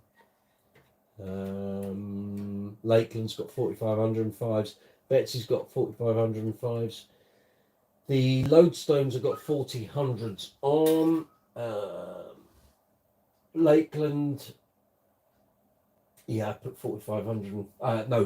45 125s on the 5-string. Yeah. Mike Durnt bass has got flat wounds on. So. What strings do you have on that? Have you ever used Rotosound solo bass strings? Are they the pressure wounds? Yes, I've got them on my Lakeland. Hold on, let's get that out of the rack. On 5502, I've got them on that, and I've got them on one of my acoustic basses as well. So let's just dig that out. Lakeland doesn't get much of a show, sadly. So let's change that, shall we? There we go. I bought this during lockdown on a whim, which I really shouldn't have done because I couldn't have guaranteed we were going to get back out for gigs, but it's a great bass. The only issue I've got with it is the wood in the headstock is a little soft, and the size of that string has pushed the string tree out and pushed the screw out, but I can't do anything about it. I've tried doing it with wood glue and it doesn't make any difference. Wood filler, sorry. So these are the solo strings. Oh, haven't tuned it in a while.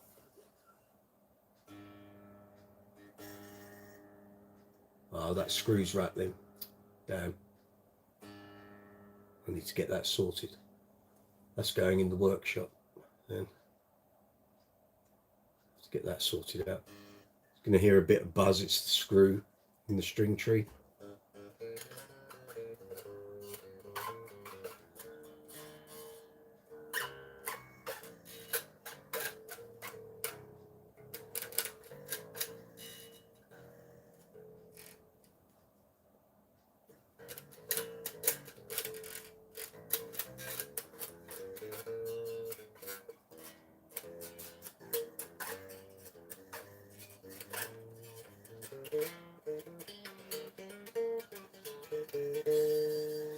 There's a demo of this on the channel as well if you're interested in checking it out. There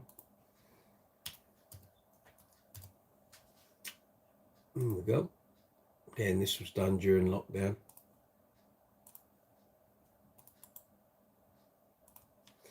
So that's this bass, Lakeland 5502.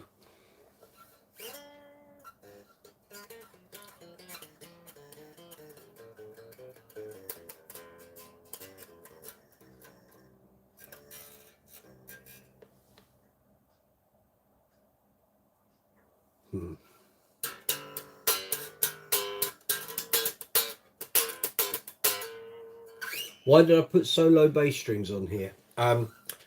Because my other 5 strings have got steel round wounds on, and I just wanted something that was a little less bright but wasn't going towards half wound or flats, although the solo bass strings are meant to be a bit more half woundy, but I didn't want the deadness of those that you can get after a gig or two. So that's why I put the solos on here, and they work great.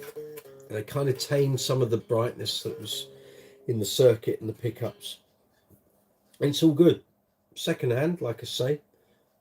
Previous owner was obviously a sweaty bloke, or one of the previous owners, because his sweat has kind of marked the bridge plate. But I'll live with it. It's all right.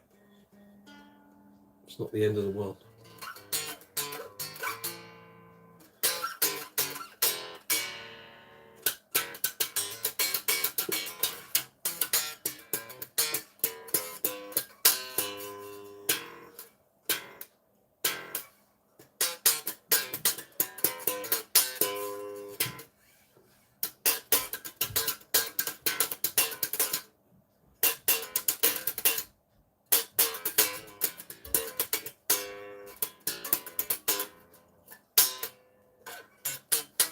Ooh.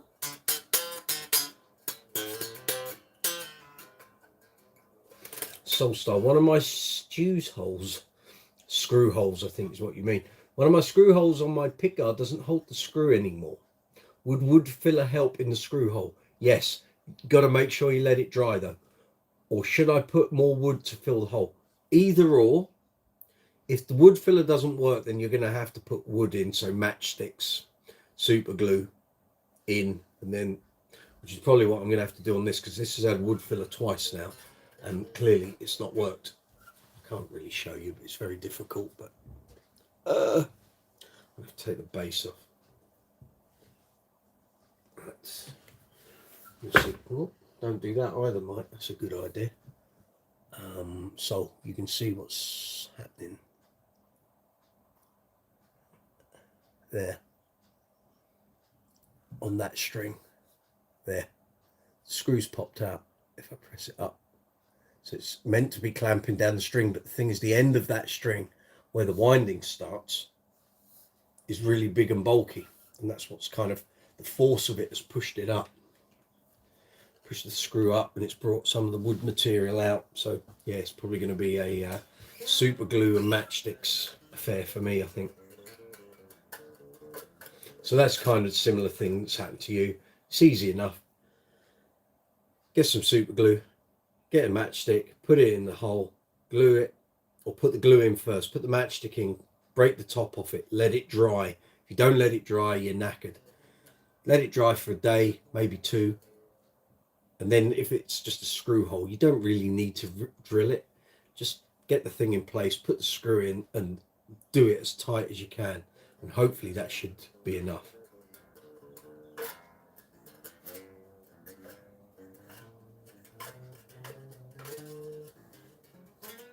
Woohoo!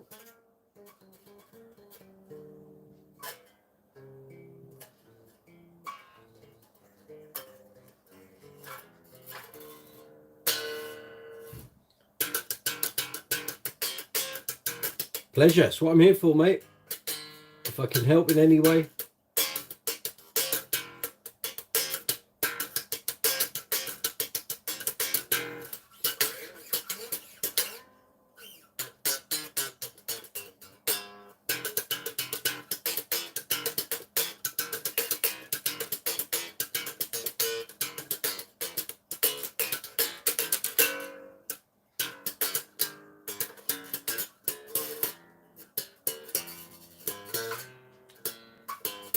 It's all going a bit awry.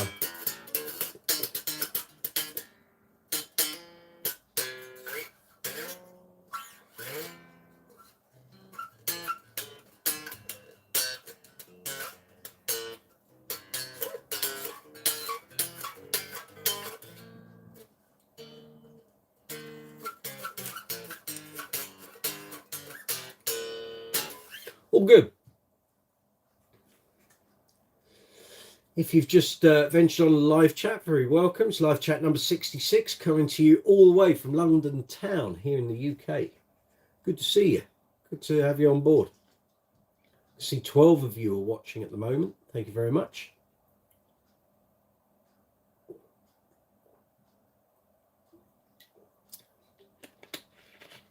If you aren't already subscribed to the channel, then please feel free to hit the subscribe button. Hit the notification bell so you get notifications when I post up new videos. And please give the video a thumbs up. It makes a big difference with the algorithm. If you care to get involved in the live chat, then feel free to hit the emoji button at the bottom of the live chat window. Next to that, you'll see the super chat facility, which allows you to make a financial contribution to the channel if you wish to do so. You don't have to. It's free to watch the videos.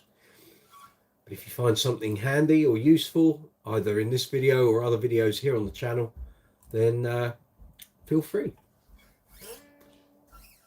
Alternatively, you can help the channel by hitting the super thanks button. Again, that allows you to make a financial contribution to the channel. Then there's merch links in the description box and affiliate sales links in the description box as well.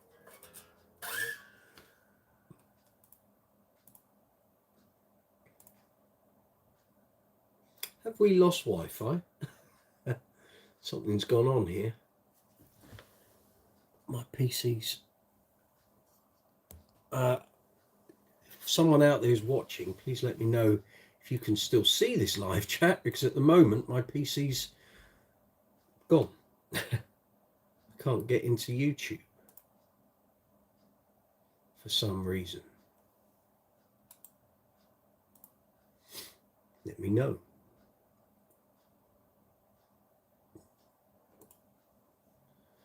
Okay. In fact, my whole browser has gone, I think. Okay, we'll have another go. You can still see, yes, can still see you. Thank you. Great. That's reassuring. Okay, it's something on my PC. In that case, I'm going to just restart my PC. I'm still here. I can talk to you. It's fine. Let's just restart, shall we? I bet there's a Windows update or something going on. Here we go. Chat away, I can see your messages come up on the camera. It's fine.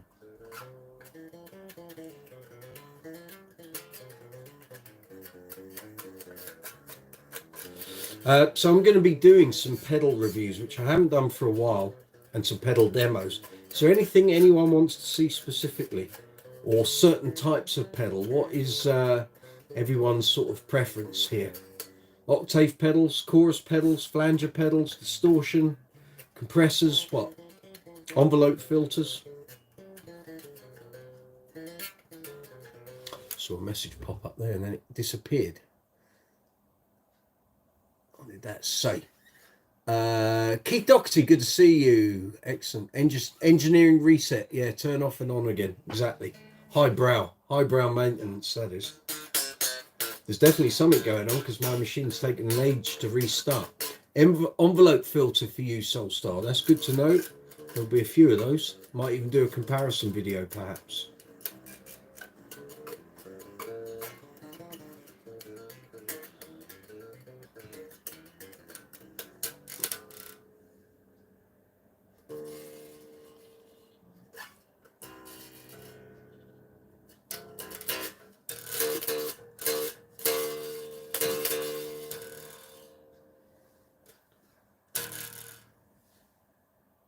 Bit out of tune.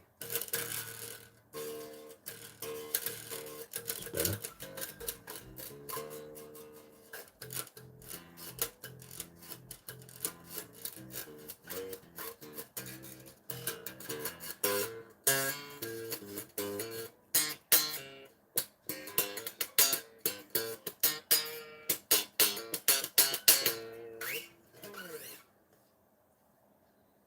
Yeah.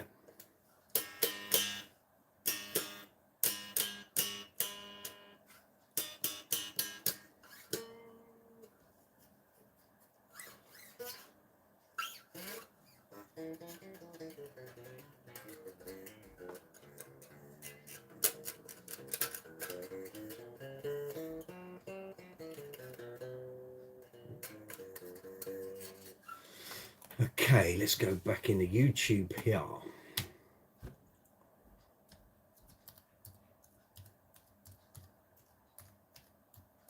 I'm wary that I did get a threat detected warning earlier on this afternoon, so I'm hoping we don't have anything malicious here on my PC.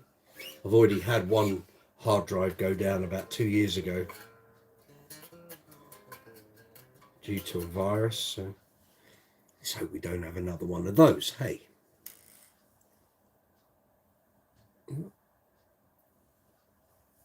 So envelope filter pedals for you, Soulstar89. Any other preferences? What sort of pedals would people like to see demos and reviews of?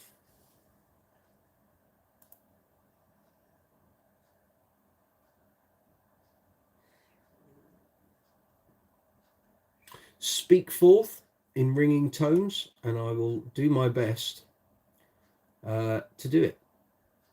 Man City are now 2-2 against Leipzig. Newcastle are clinging on to a lead. 1-0. Atletico Madrid are 2-0 up. Dortmund are 3-1 up against AC Milan.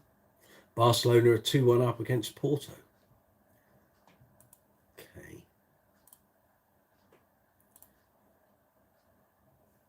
Let's get back in. So I've got you guys in front of me.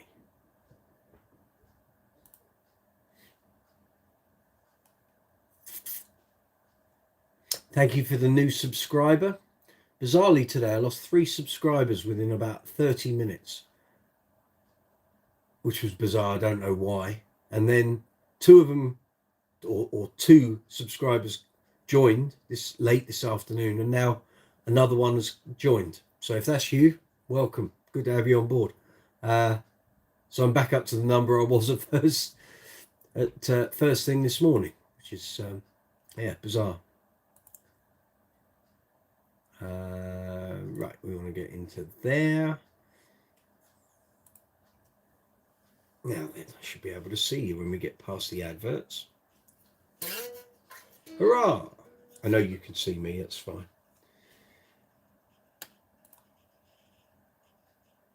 Okay. Might have just been YouTube throwing a bit of a paddy on my machine. There we go.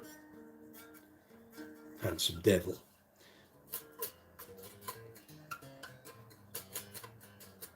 How you doing, Keith Doherty? What's news where you are? Any new purchases? Any bass playing news?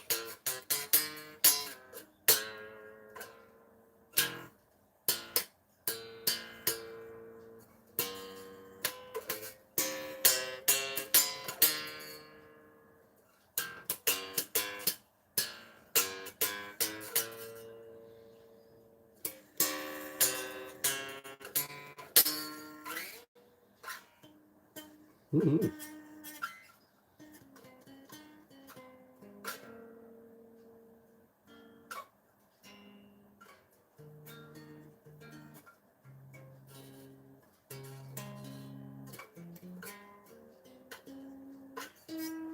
Keith, hopefully get the Digitech drop pedal shortly. Very good. I'm going to do my best to get that video up this weekend. I know there's a lot of things I need to get up very imminently, but that's a video I've been wanting to do for ages. And I can't put the new one that's in a box in one of these tubs on the pedal train board until I do that video, because it needs to look brand new on the video. So I will, in fact, that I will make that one of the priorities over the next couple of days.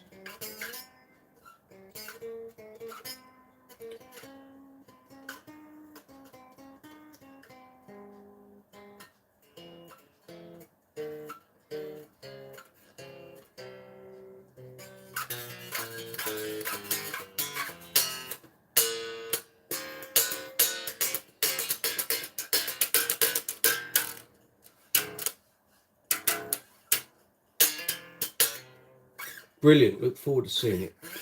I will do my best to make it worth watching, Keith, to the best of my ability.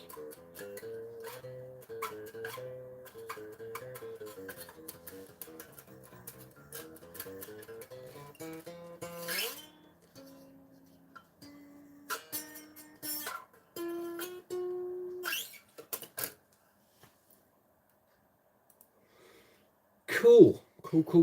It's coming up to 20 to 10 here in London, here in the UK. Good to see you. Good to have you along.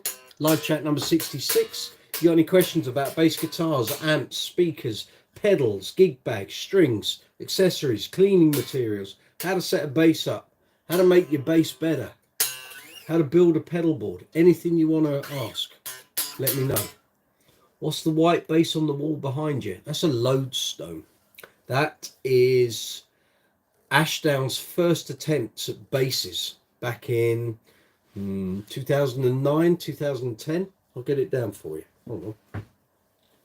So if you're generally good with your bass knowledge, Mark Goudet, of course, boss of Ashdown, used to be the boss of Trace Elliott.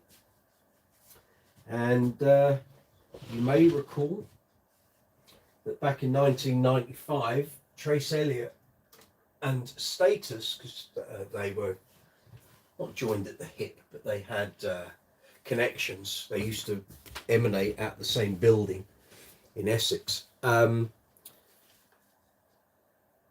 Mark and Rob designed the original T-bass, one of which I own over there. So there were 15 4-strings, 15 5-strings. So all the characteristics of the T-bass, so jazz, super jazz, angled headstock, twin single core pickups, monorail bridge, those are all ideas, as well as Rob's input, that Mark Goudet came up with.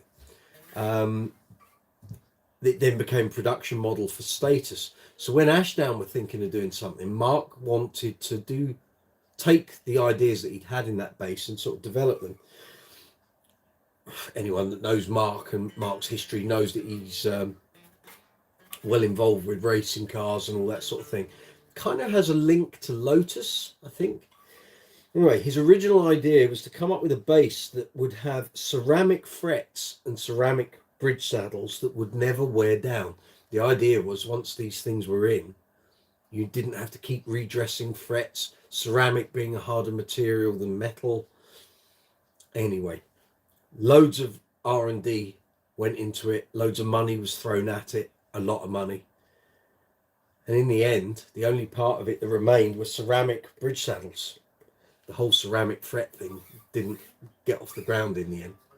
And the problem is, I've said this before, the idea of ceramic bridge saddles didn't grind down, nothing would damage them.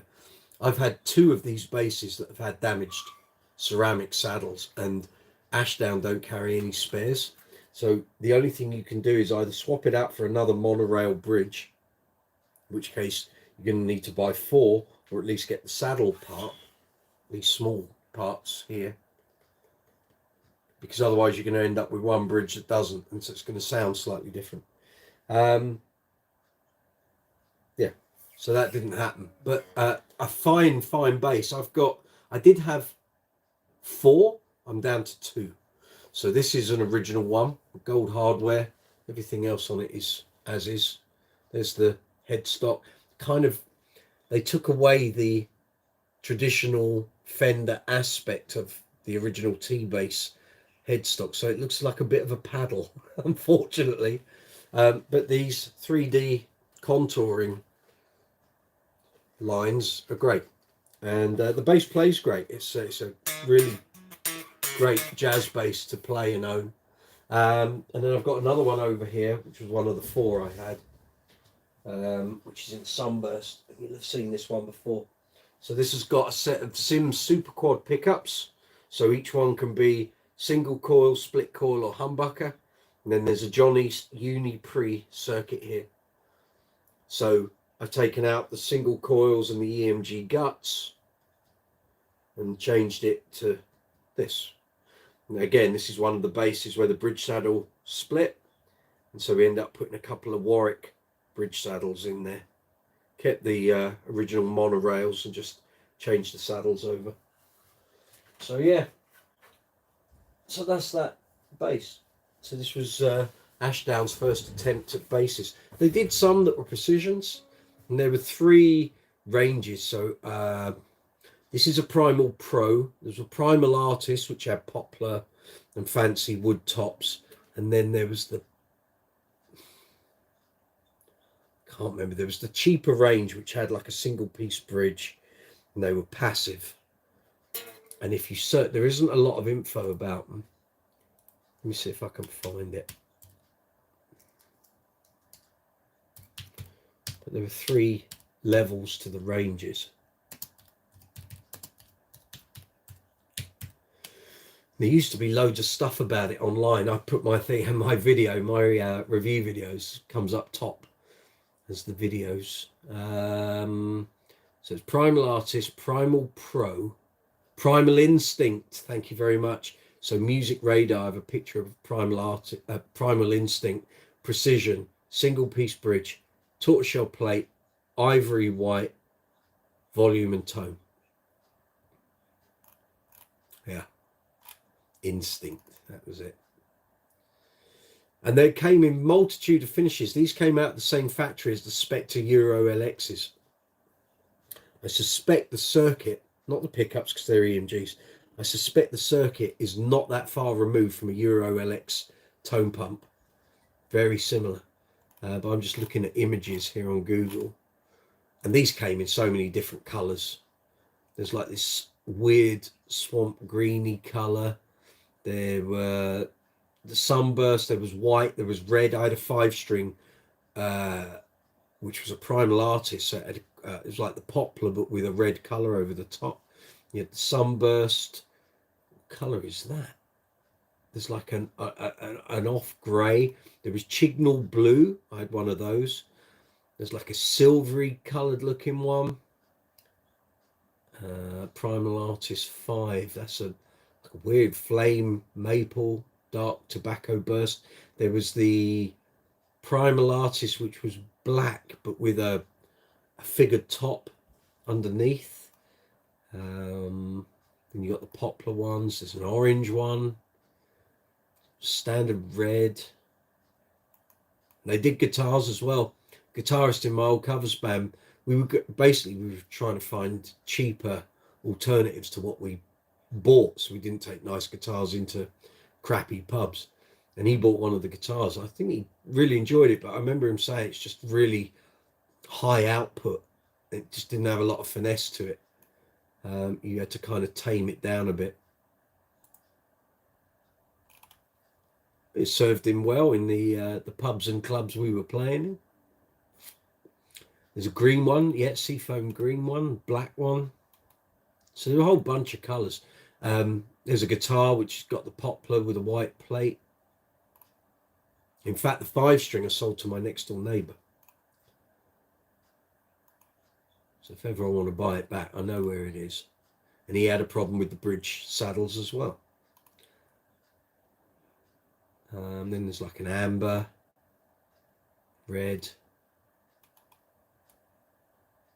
It was weird. That was like end of 2012.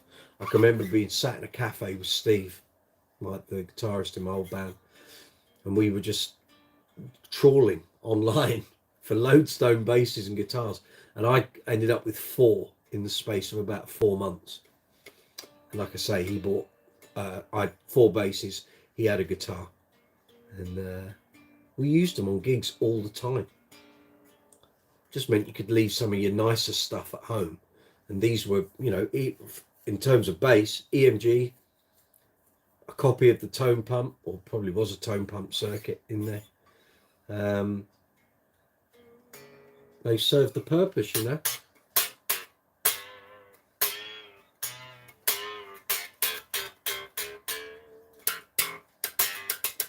This is out of tune.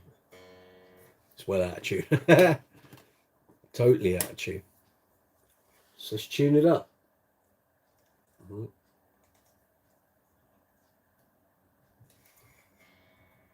Yeah, Flat as a pancake.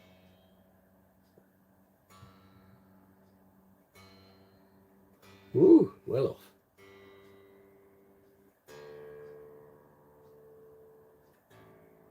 That one's out. That's not too bad. Quarter turn on that one.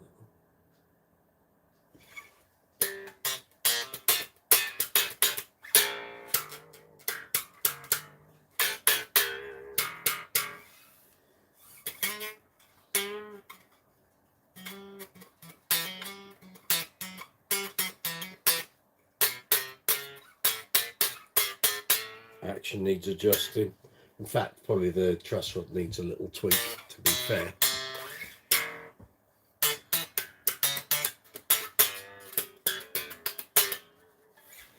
But yeah, check them out. Check them out.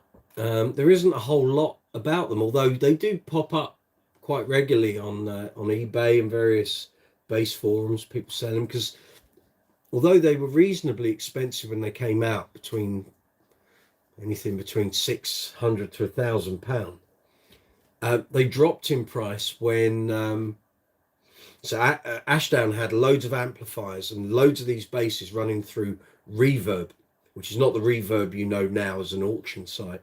It was Reverb, which was a chain of stores that was originally Sound Control. Sound Control went down the dumper, got rebranded as Reverb. Then Reverb went down the pan and I think became PMT. I think, I could be wrong on that. Or at least PMT bought out their stores. But there was tons of Ashdown gear in these stores and loads of Lodestones, and they were being sold really cheap when Reverb was being sold off. So a lot of people picked up Lodestones quite cheap, and that's why I ended up getting a few, because they were being sold on second hand in like cash converters on eBay. I don't think I paid, this was the most expensive one. I think this was about £400, but the others I got for like £250. One of them I got, I think, for £175, which was obscene. The pickups almost cost that. So keep your eyes open. They're just a great super, well, I say a super jazz. It maybe doesn't have some of the finesse and styling and detailing of a super jazz, but the preamp, the bridge, the pickups are fabulous. If anyone out there is looking for a set of EMG single coil jazz pickups, I have the ones off that Lodestone in the drawer over there. So if anyone wants to make me an offer on those, feel free. They're just sitting in that drawer. Love the contours of it. Some people do, some people don't. The headstock is what causes most people the problems. Not so much the 3D nature of it, because that had already been done on the T-bass. It's the fact it just looks like a big paddle. But I don't care. If you're in a pub, you don't want to be taking like a £1,500 bass, although Lord knows I did plenty of pub gigs with £1,500 basses. But this looks great, apart from the headstock, if that's your problem. And it just sounds great, easy to play. You get bashed it about, you're not going to really worry too much, you know. Although I wouldn't want to be bashing a white bass. And it's actually keeping its colour pretty good, although the headstock is more white than the body. Bought this from Promenade Music at the 2013 London Bass Guitar Show. The lovely Gary Thistlethwaite sold it to me. And as soon as I saw it, I knew they had it. It was in their listing for their store, online and in the magazine. So when they were there at the bass show, I said, "You haven't bought any Lodestones with you, have you?" And he went, "Yeah. Do you want to play one?" I said, "No, I own 3. Have you got the white one with the gold hardware?" "Yeah, it's over here." I said, "Good. Put my name on it. There's my credit card. I'm buying it." And he said, "Well, that was easy then. Didn't have to twist your arm." I said, "Didn't even have to play it."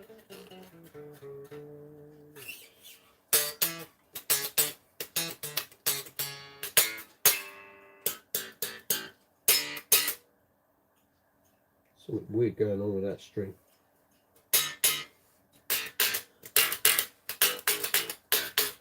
They're old D'Adarios that are staining my fingers.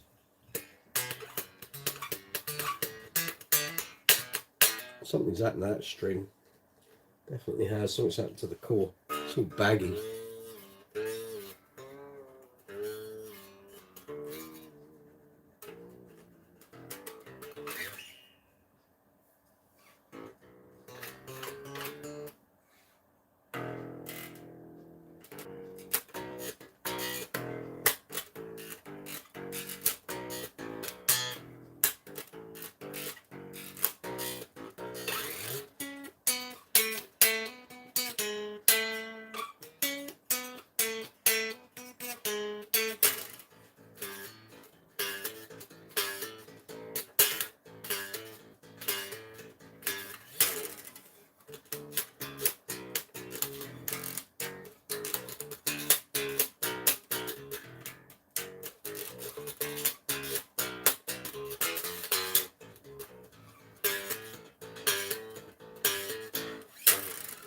Yeah, and all of that.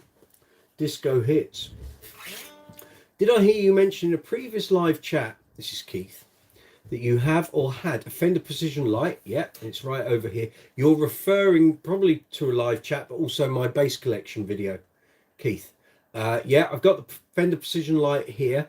I did have a Hohner Jack bass. That was my second bass guitar, and I sold it to a friend of mine who seems to have disappeared off the planet. Dave Crowley, if you're out there, say hello one day, eh? Haven't heard from you since 2005. I sold it to him, and he's probably sold it on. I'll know it if it ever comes up secondhand, because it had a big crack on the back where it fell off a chair on a gig, and I put black electrical tape over it. But if the tape or the crack is still there, I'll know it as soon as I see it. Yeah, so I've got a Fender P Light over here. Keith Doherty, I have both of these and think they're brilliant. Yeah. Well, the Hohner is the Jack custom model with jazz pickups. Okay, I had the natural one, the dark sort of orangey timber, not the light coloured one.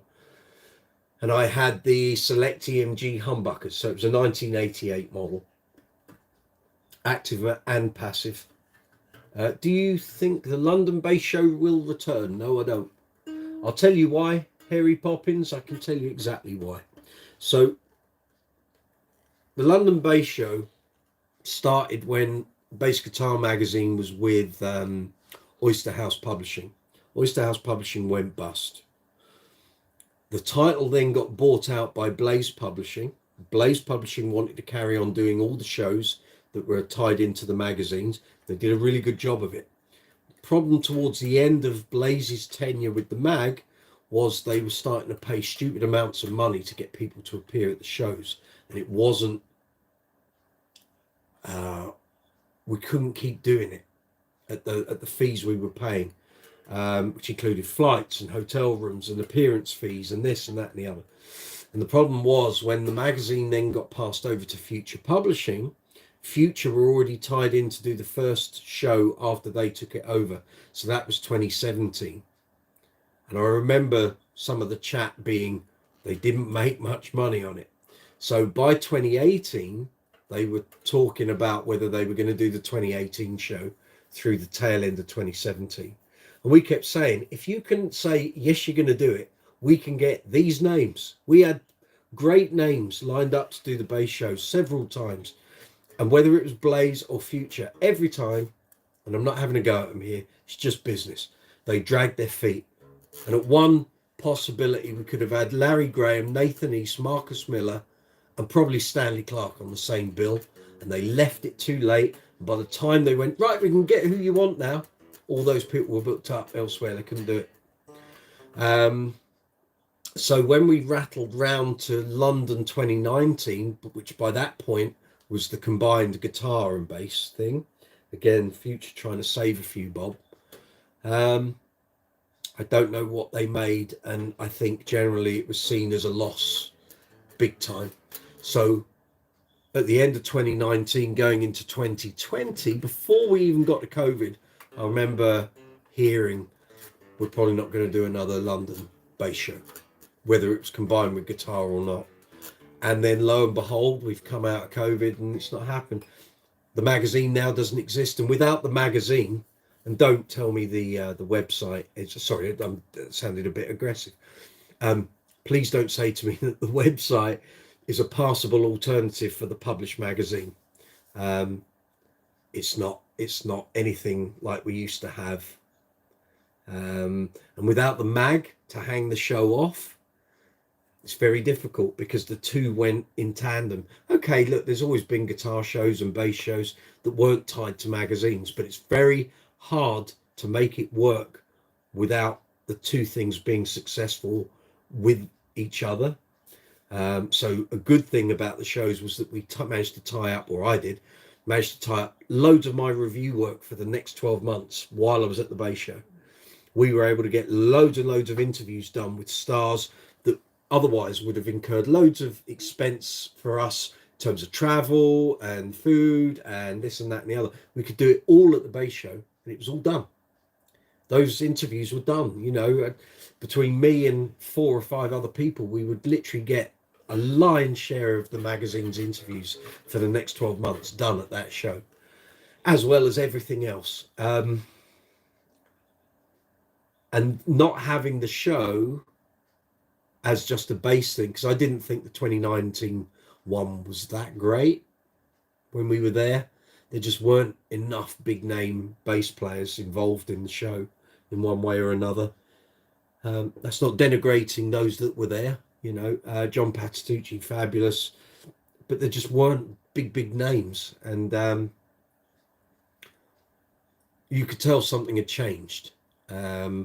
And now, unless Future change their stance, which I doubt they're going to do, and we don't have a published magazine anymore, it's just a website, I can't see there's anything in it for Future to do it. They're not going to make enough money. If they brought the magazine back, great. I can't see it though. Why would you go down that road of getting rid of the mag because of paper costs to bring it back? Unless suddenly paper costs dropped hugely, and that's not an area where I work in. And we get this all, well, I read this all the time, people bemoaning the fact, well, we should do the London show. People don't think of the business side of it. You know, you can't keep doing things that lose money. You just can't. Who's the benefactor? Who's going to pick up that tab? And that was the problem. The show was great. We did the show. I thought the shows were amazing between, well, the way Blaze handled it, and then Future kind of inherited that. But they looked at it and went, this has not been managed financially very intelligently, I think, would have been the way they would have seen it. And although they tried to write the course, by that point, people knew, oh, you want me at the show, you're going to pay me this amount of money. And in the end, we had to turn a lot of people away because they were asking for stupid amounts of money. Oh, I'm going to bring my family, and everyone in the band's going to bring their family, and you're going to put them up, and it was like, you couldn't justify it. And I think the last couple of years, maybe the stands were extremely expensive to hire, so a lot of exhibitors stopped wanting to exhibit. And certainly, if you go back to like 2011, 2012, when the show first started, there were a lot of people then exhibiting that didn't come back in like 2013, 14, likes of Ibanez and Headstock Distribution. Fender weren't there, although Fender were there in 2019, but that was because there was the guitar element to it. Yamaha weren't often there. Status stopped coming. Trying to remember, you know, Bernie Goodfellow stopped coming.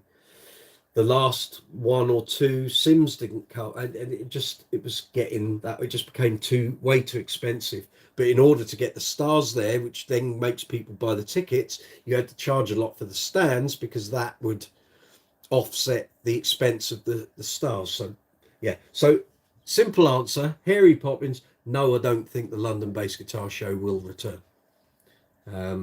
I would love it to. I might turn up as a punter if it did. Obviously, I wouldn't be working on it because I'm nothing to do with the magazine anymore. Yeah, we'll see. We'll see. It was great. I have to say, working on it was great. And we would try and, you know, Joel and I would, on the way home from one year's show, be already working out who do we want at next year's show. John Taylor was my idea. I will take the kudos for that one. That was on the way home from 2013. Joe said, who do you think we should get next year? I said, well, John Taylor, because the Durannies will put bums on seats. I said, Mike Dirnt, get all the Green Day fans out. They'll fill this place. But that never happened. Then we tried for Stanley Clarke, wanted too much money. Larry Graham, similar thing. Marcus Miller, we could have got. We left it too late. Same with Nathan East. Could have had him. Left it too late. We did pretty good. You know, we got a lot of the big names. I remember 2015 being stood in a room with Mark King, Billy Sheehan, Doug Wimbish, Stuart Ham, 4 of the bass players I grew up admiring to the hilt, all in the same room, and I'm stood there. Situations money can't buy.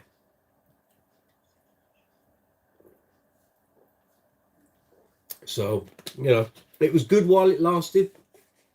I thought we did a really good job with what we could do. There would have been some things we would have liked to have done, but the budget wasn't there. But yeah, I think everyone enjoyed it. I know everyone always complained about the noise from the demo section and all that sort of thing. And everyone's always got something to moan about. Doesn't matter what it is. But, you know, we tried our best to accommodate everyone's, you know, what they wanted from a show. Some of it you just can't get around, you know. But yeah, I thought we did a good job for the years that I was involved. So even though I was writing for the Magazine in 2011, 2012, the publishers at that time made it really difficult. They didn't really want any of the writing stuff. They weren't going to get any of the writing staff involved. And they certainly weren't going to pay for us to attend and do any work. I remember offering my services for free, and they were like, oh, I think we might have enough people. It was like, wow, I've actually worked for you for 7 years, 8 years in 2012. I'm offering to help you for free, and you're just basically saying no. But there we go. That was that. And then when Joel and Blaze took over, it suddenly took on another momentum, really. And yeah, we tried our best. But great memories, you know. I'll always return to it. Watching Billy Sheehan absolutely slaughtered, white as a sheet, having to go down the twisty-turny stairs in the pub. Not only was it like a corkscrew staircase, he was spinning as he went down. It's the funniest thing. Seeing him the next day. Sunglasses on, white as a sheet, could barely say a word, drinking literally pints of coffee and drinking ham and cheese sandwiches. But there we are. Are you all right? I'm delicate. Yeah. Okay. Well, you're on in about 35 minutes, so keep going. And then he pulled a great bass masterclass out of the fire. Well done. Well done, that man. But yeah, thank you for that question. That was sorry if any of that seemed a bit ranty. It certainly wasn't meant to be. I have very fond memories of doing it. Just a shame we couldn't do it a bit longer, really, and COVID got in the way. But I honestly think whether COVID had happened or not, I still don't think the London bass guitar show or the guitar show, bass guitar or both combined, would have happened after 2019. I think they just made another loss, and they just went, we can't keep doing this. It wasn't justifiable, really. So I hope that answers your question, mate. I hope that's handy. So it's 10 past 10. It's live chat number 66 here on Brooks's Bass Corner. Coming to you all the way from London town here in the UK. Hope you're well. We're talking bass guitars, we're talking bass gear, we're talking bass players. If you've got any questions, stick them in the live chat box. If things are a bit slow and winding down, then we'll sort of slow down towards sort of half hour, 10:30. But if suddenly a load of people appear and the questions start flying, then we'll carry on. But yeah. If you aren't already subscribed to the channel, please hit the subscribe button. Please hit the notification bell so you get notifications when I post up new videos. And when I post up on the community tab, please give the video a thumbs up. That makes a very big difference to the algorithm. Feel free to contribute financially to the channel if you wish to do so. You don't have to. It's free to watch the videos, but there's the super chat facility at the bottom of the live chat window, and you've got the super thanks facility underneath the video screen on the row of icons directly below. In the description box, you'll find links for merchandise, Brooks's Bass Corner merchandise. There's a UK and European store, an American and worldwide store. And there are affiliate sales links for Amazon, Thomann, Gear for Music and Andertons below that. So if you've got any bass related purchases or even non-bass related purchases, if you're going to use Amazon to buy your kids Christmas presents, you can use the affiliate links in any of the videos here. It's a straight link, one for UK, one for US and worldwide, and you will help the channel without even knowing it. It doesn't affect the price you pay for the item. Amazon just sends the channel a very small affiliate commission, and I'm very grateful for those small affiliate commissions. So if you want to help the channel in that way, that's great. And then underneath the affiliate sales links, you've got the social media links. So you'll find us on Facebook, Twitter X, Instagram, Be Real, Reddit, Quora, Discord, TikTok, and Threads. Pick your channel of choice, platform of choice. This is the channel. They're the platforms. Get it right, Mike. There we are. So yeah. So next week we'll be back, same time, same place. That'll be live chat number 67. And then we've got 2 more after that, taking us up to December the 19th. Then we're going to have a rest. We're going to have a bit of a break until February. So if you want to get involved in the live chat, you've got 3 more opportunities to do so after tonight. And then we're going to take a bit of a break until February. And then we'll come back in February. We'll do February, March, April, May. Then we'll have the summer off like we did this year. Maybe do 1 live chat a month during the summer months. And then we'll come back again in September and go through till Christmas. So it seemed to work. So, yes, indeed.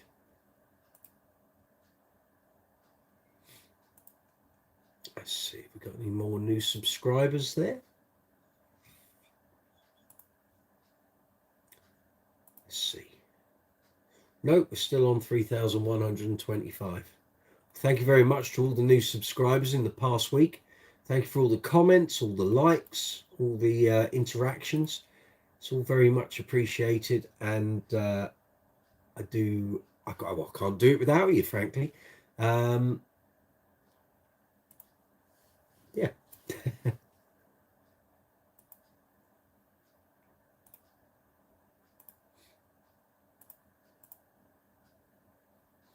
Very good. Any further questions? Stick it in the live chat window, and I'll do my best to reply to you. I think 7 of you watching at the moment. It's good to see you.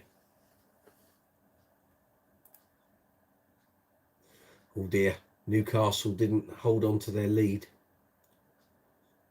They ended up drawing 1-1, and City won against Leipzig. Typical. Barcelona held on 2-1. Dortmund won 3-1 against AC Milan. So what happens to Newcastle now? 3rd.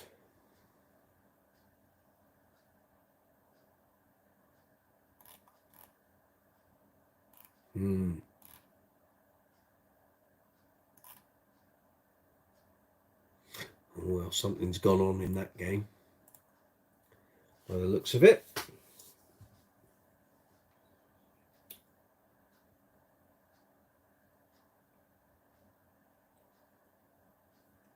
So if you've got any more suggestions for pedal videos and demos that I'm going to do over the next couple of weeks, any particular pedals, any particular genre of pedal, so compressors, flangers, chorus pedals, distortion pedals, fuzz, octave, filters, anything you particularly want to see.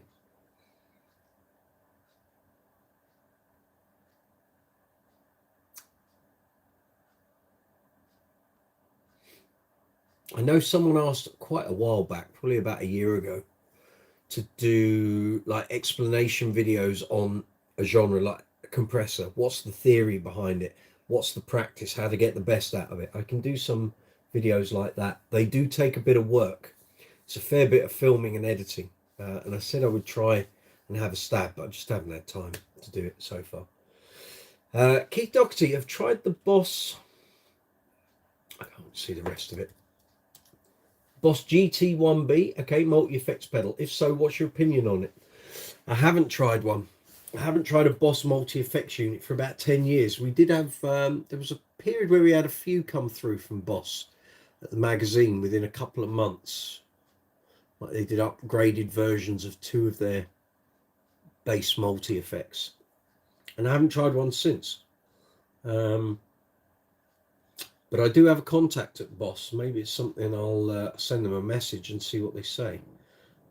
Stacey, I love BGM. Join the club. Photography and layout were expert level, and the reviews were exceptional, of course. Quite right too. Got your message, Keith. Have you tried? Yeah. So no, I haven't tried the multi effects. Thank you for the kind words, Stace. It seems such a long time ago now. I was reading some reviews in something the other day, and I thought, well, how would I have written that? I don't know. And I haven't done any proper bass reviews here on the channel for 2 years, two and a half years. So I'm going to have to stick my reviewer's cap on and get back into that. So it'd be interesting to see how the next bunch of reviews come out. You still have an old Boss B5B, so have I. Right here to my right in a box tub thing. 1989, I had one of the first ones that came into the UK at, was it Nevada Music in Portsmouth? I used to go to a place called Strings in Southsea, but I certainly didn't buy that from there. I think it might have been Nevada. There used to be somewhere else as well that did guitars around Portsmouth. I can't remember, it was so long ago. We're talking over 30 years ago, 34 years ago. But I remember going to buy it just before I had to go to, I used to have a student weekend job at Sainsbury's supermarket here in the UK where I lived, and I got my dad to drive me over to Portsmouth, pick that pedal up. I didn't need to get it that day. I don't know why, what possessed me. I've got to get it. I've got to have it that day. I didn't need to have it that day. And I went and got it, and just got back in time to do my Sainsbury's shift. But I was so excited. I couldn't wait for work to end that day so I could get home and play with this pedal. It was like, oh my God. It was the first multi-effects Boss had done. And there was genuinely a lot of excitement around about it, because I think before that there'd been like an Aria one, and it wasn't great, but it was the only one there was. And then here's the Boss multi-effects. It was like, wow. And it was okay. It was all right. It wasn't quite as good as if you had the independent pedals, but isn't that always been the case with multi-effects? It's the compromise. You get all those effects in one box, but none of them actually sound as great as the independent pedals. Stacey, to expect the man to pick up the tab for everyone's family to attend the shows is pretty ballsy. You'd be surprised how many of them tried it on. I think word had got around the industry that Blaze had money. Not that they had money to burn. They certainly didn't. But if Blaze wanted you bad enough, they would write the check. And there did come a point where it was just like, we can't keep doing this. And the daft thing was, in 2018, the plan, because I remember having this chat with my editor, we were going to see Thunder at Hammersmith in March 2017, and we were talking about what we were going to do in 2018. He said, we might do the best of British. We're going to get like loads of new and old school British bass players and make that a thing. That'll be like the theme of the show. And it was perfect. Absolutely superb idea. But again, Future dragged their heels on it. Just wouldn't give us the thumbs up to book these people. And I don't think they actually committed to that show until like October, maybe November of 2017, by which case a lot of the big players were already just committed to other things. And then the whole theme of that being the best of British couldn't happen because we couldn't get the names. They were all out. So again, another missed opportunity, sadly. Stacey, wonder if someone's going to pick it up again, and who would that someone be who had the cash to sponsor it? I don't know. It could happen, but someone's going to need very deep pockets, because I don't know if you would get all the vendors and manufacturers and distributors to cough up serious wedge on stands, because from what I heard, the last couple of attempts to get it, that sort of thing, up and running have not been that great here in the UK. And I think what happens at NAMM in January will also have a very large effect on instrument shows generally, I think, because that's seen as like the big flagship show of the world. And if people aren't buying stands and money's not coming in, I remember reading a thing about a year and a half ago that the spring NAMM show that happened this year was an indicator of what January might be. And so much now is online, so many bass players, demonstrators and companies now putting their money into YouTube channels, social media. They don't see the relevance or need to do NAMM. And if that's the case and money doesn't come through the door to support NAMM, then yeah, you might find that on a bit of a sticky wicket, I think. We'll see. January will be interesting.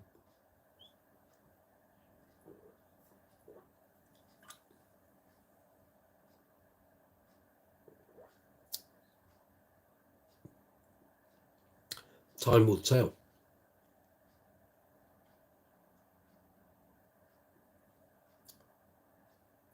Okay, it's coming up to, we're in between 20 past and 25 past 10. Okay, we'll give this another, what's that, 7 minutes. We'll wrap up at the bottom of the hour, so at 10:30 here in the UK. We'll probably call it a night, I think.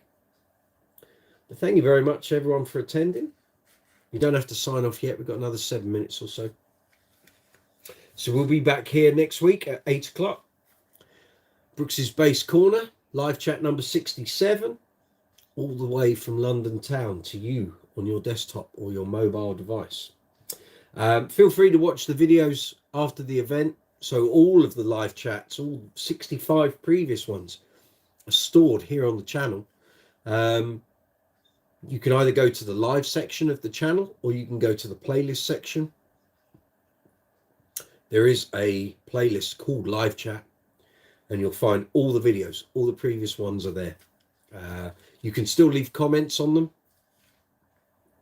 So obviously the live chat window is closed, although I think you can read the previous chat that had gone on. But you can still comment, leave comments in the window.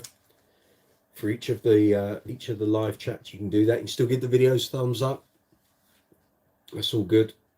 And yeah, so after tonight there'll be 66 of them, as well as a whole clutch of impromptu live chats which have taken place either on gigs. I'm trying to think what else. There were a couple here from home. All sorts. Kev Smith, take it easy. Good to see you. Thanks for getting involved. Yeah, and then obviously the past couple of weeks and months we've had the workshop live chats, so they will also be featuring in the workshop playlist. So there's going to be some more of that coming up. There's a couple of basses I'm going to need to restring very imminently. So if you want to learn how to restring a bass, clean your bass, make it play as best you can, how to do all those processes, what tools you need, how you do it. There's a load of that on a couple of the last live chats. It'd be fairly obvious from the thumbnail if it's a workshop based live chat or not. But there will be some more of those, probably when we come back in February. But yeah, here we go. So one last time, please hit the subscribe button, hit the notification bell, And if you're hitting the notification bell, I get this a lot, where I get people that they hit the notification bell, but then they don't do anything after that. So when you hit it, it should present you with 3 options. If you don't select one, it will automatically go to none. So basically, you've hit the notification bell, but you won't get notifications. If you hit the first option, that's none, obviously, so you won't get any notifications. The middle one is highlights, which means the algorithm will select which notifications and which videos and which content it tells you about. The third option is all. So if you hit that, you will get notified every time there's a live chat, every time there's a community post, or every time I upload new content. And in that way, you won't miss anything that I'm putting up here on the channel. And that's the best option, isn't it, Mum? My mum hit the notification bell and then never selected anything, and then wondered why she never got notifications.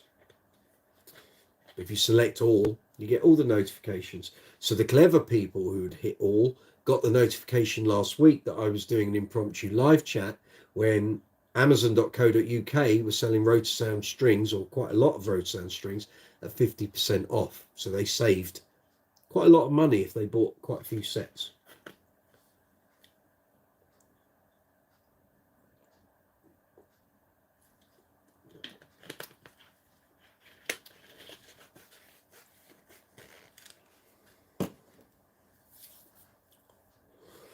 Okay, one last time. Any further questions? Anyone got any questions, any comments, anything they want to ask?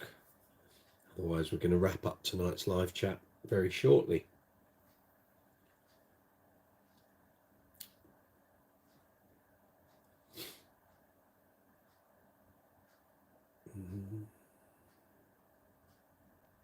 There's 7 of you.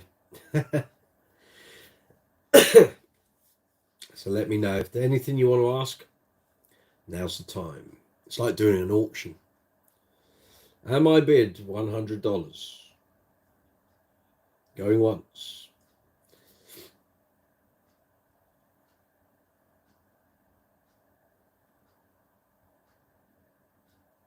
No, I think we're all quiet, aren't we, on the Western Front? Okay, at 28 minutes past 10. I'm going to wrap this up. So thank you very much, everyone, for attending tonight's live chat. Thank you for the questions. Thank you for the comments. Thanks for getting involved. Take care of yourselves. Have a good week. There will be a lot of content going up on the channel over the next 7 days. I promise. I will be cracking on with it first thing in the morning. So please keep an eye out. Again, if you aren't subscribed and haven't hit the notification bell, you're not going to know that I've put new content up. So make sure you do that. Thank you for all the likes. Thank you for all the comments, all the watching, the videos, all the social media interaction. Very much appreciated as always. And we will see you here again next Tuesday, same time, 8 p.m. from London town for live chat number 67. So on that note, I will bid you good night. Enjoy the rest of your Tuesday, wherever you are in the world. And we'll catch up with you next week. But keep checking back on the channel. There's going to be a load of content over the next 7 days. On that note, I'm going to love you and leave you. Have a great week. Take it easy.